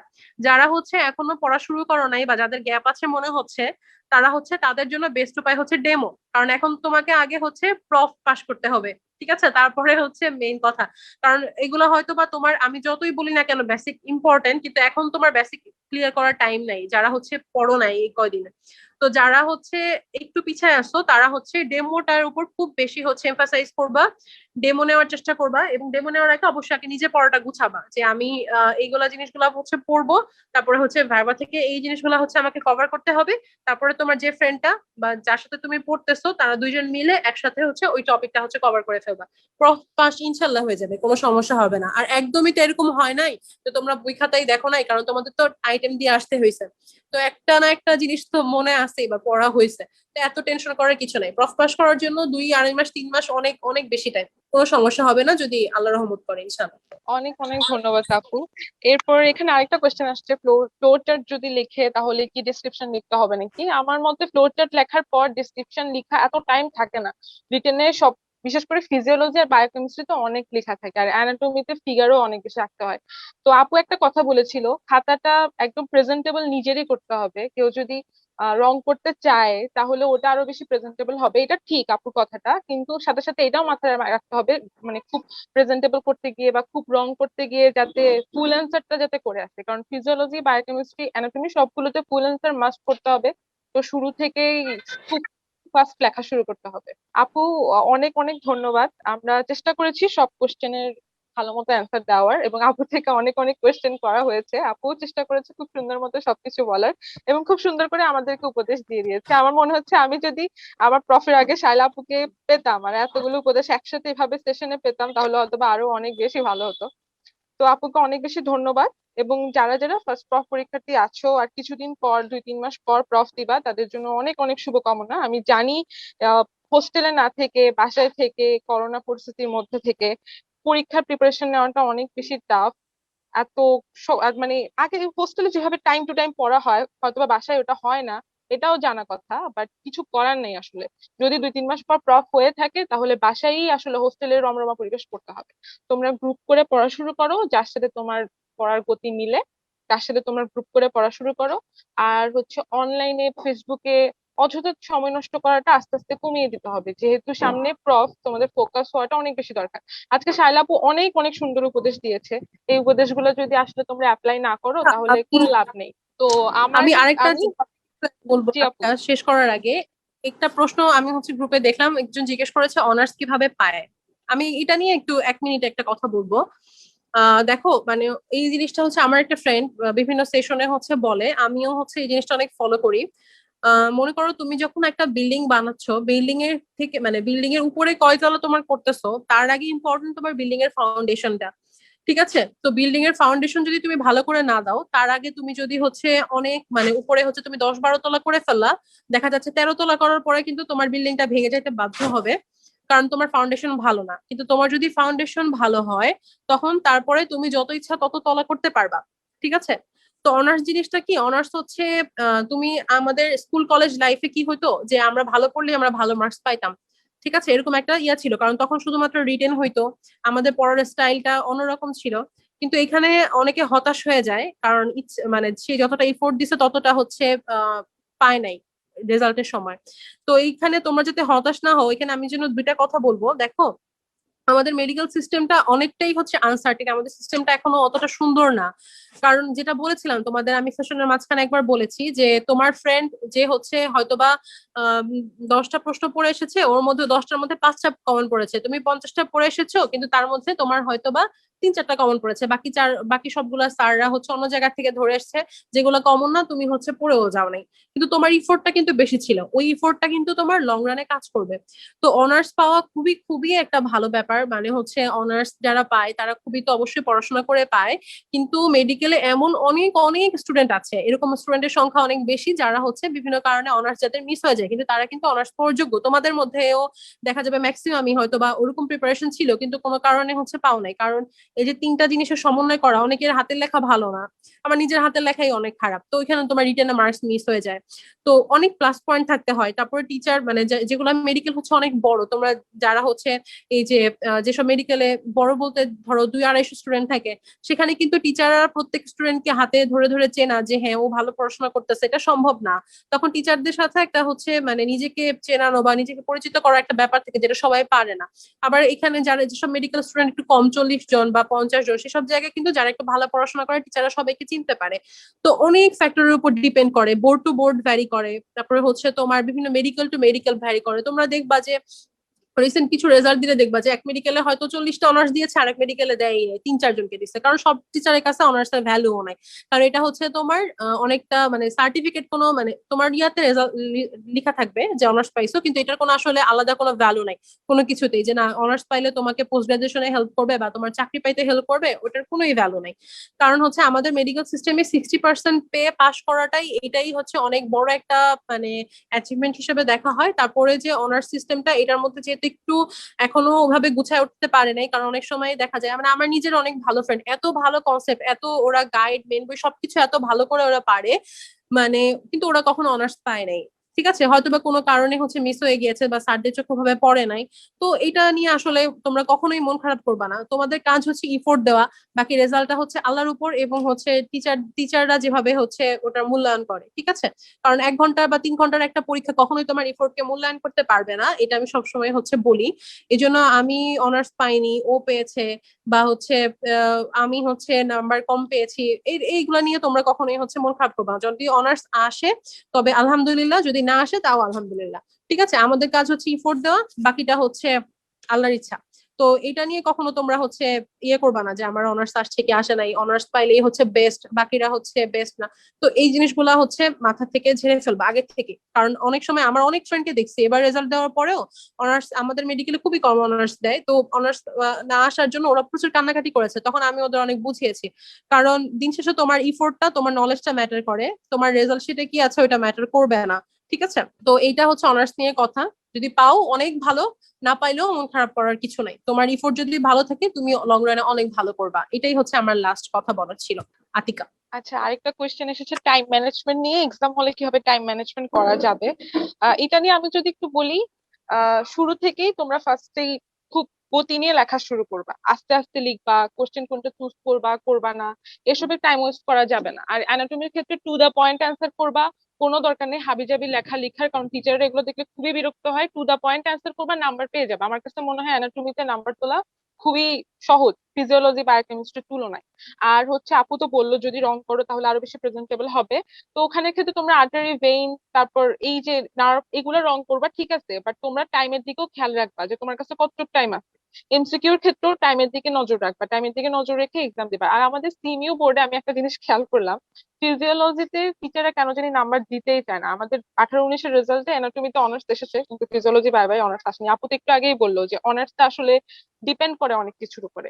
তো ফিজিওলজিতে ফুল অ্যান্সার করা অনেক ইম্পর্টেন্ট, কারণ টিচাররা এমনি নাম্বার দিতে চায় না, তার মধ্যে তোমরা যদি স্লোলি অ্যান্সার করতে করতে ফুল অ্যান্সার করতে না পারো তাহলে দেখা যাবে ভালো নাম্বার বা পাস অনেক টাফ হয়ে যাবে। তো শুরু থেকেই তোমরা ফার্স্ট লেখার চেষ্টাটা করবা, আর টু দা পয়েন্ট অ্যান্সার করে আসবো, সবকিছু টাচ করে আসবে, এগুলো খুবই ইম্পর্টেন্ট। আচ্ছা আপু, আমার মনে হয় আমাদের লাইভ সেশনটা এখন শেষের পর্যায়ে এসেছে। আমরা সব জরুরি কোয়েশ্চেন, সব কোয়েশ্চেনই ঠিক মতো অ্যান্সার দেওয়ার চেষ্টা করেছি। আর শাইলা আপুকে অনেক অনেক ধন্যবাদ এত সুন্দর করে আমাদের জুনিয়রদের গাইডলাইন দেওয়ার জন্য, এত সুন্দর করে সব বিষয়ে বা সব অবস্টেকলস নিয়ে আগে থেকে বলে রাখার জন্য। এরকম সিনিয়র থাকলে আসলে লাভটা হচ্ছে আমরা আগে থেকে অবস্টেকলস গুলো জেনে ফেলি, যার কারণে পার করাটা অনেক ইজি হয়ে যায়। তো সবাইকে অনেক অনেক শুভকামনা, আর শাইলা আপুকে সবার পক্ষ থেকে অনেক অনেক ধন্যবাদ এত সুন্দর করে আমাদের সব বিষয়ে উপদেশটা দিয়ে দেওয়ার জন্য। আর সবাইকে অনেক বেশি ধন্যবাদ। আশা করি এখন থেকে পড়লে যে ফার্স্ট প্রফটা তোমাদের সামনে আসছে খুব ভালো রেজাল্ট করতে পারবা। আর এখন থেকে তোমরা পড়া শুরু করে দাও, একদম টাইম ওয়েস্ট করবা না।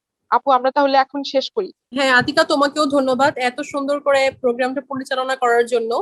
আর তোমাদের সবাইকে ধন্যবাদ যারা আমাদের সাথে ছিলে, তারপরেও তোমাদের হয়তো বা অনেক প্রশ্ন বাদ গিয়েছে। তোমরা তোমাদের তো এই যে একাডেমিক চ্যাট বক্সটা আছে সেখানে প্রশ্ন করতে পারবা, তোমাদের সিনিয়ররা আছে, তারা সবসময় তোমাদের হেল্প করতে সবসময় প্রস্তুত আছে। তো তোমাদের সবাইকে অনেক ধন্যবাদ। আতিকা, তোমাকেও ধন্যবাদ। আচ্ছা, যাদের কোশ্চেনের অ্যান্সার হয়তো বা আমি চেষ্টা করেছি সব কোশ্চেন শাইলা আপুকে করতে, অথবা আমি নিজেই চ্যাট বক্সে কিছু কোশ্চেনের অ্যান্সার দিয়েছি, তবুও যদি কারো মনে কোনো কোশ্চেন থাকে বা কোনো কোশ্চেনের অ্যান্সার পেয়ে না থাকো, আপু তো বললে একাডেমিক চ্যাট বক্সে আমাদের সিনিয়ররা রয়েছে যারা তোমাদের অ্যান্সার করে দিবে। তো সবাইকে অনেক ধন্যবাদ, আমরা এখানেই লাইভ সেশনটা শেষ করি। শুভরাত্রি সবাই।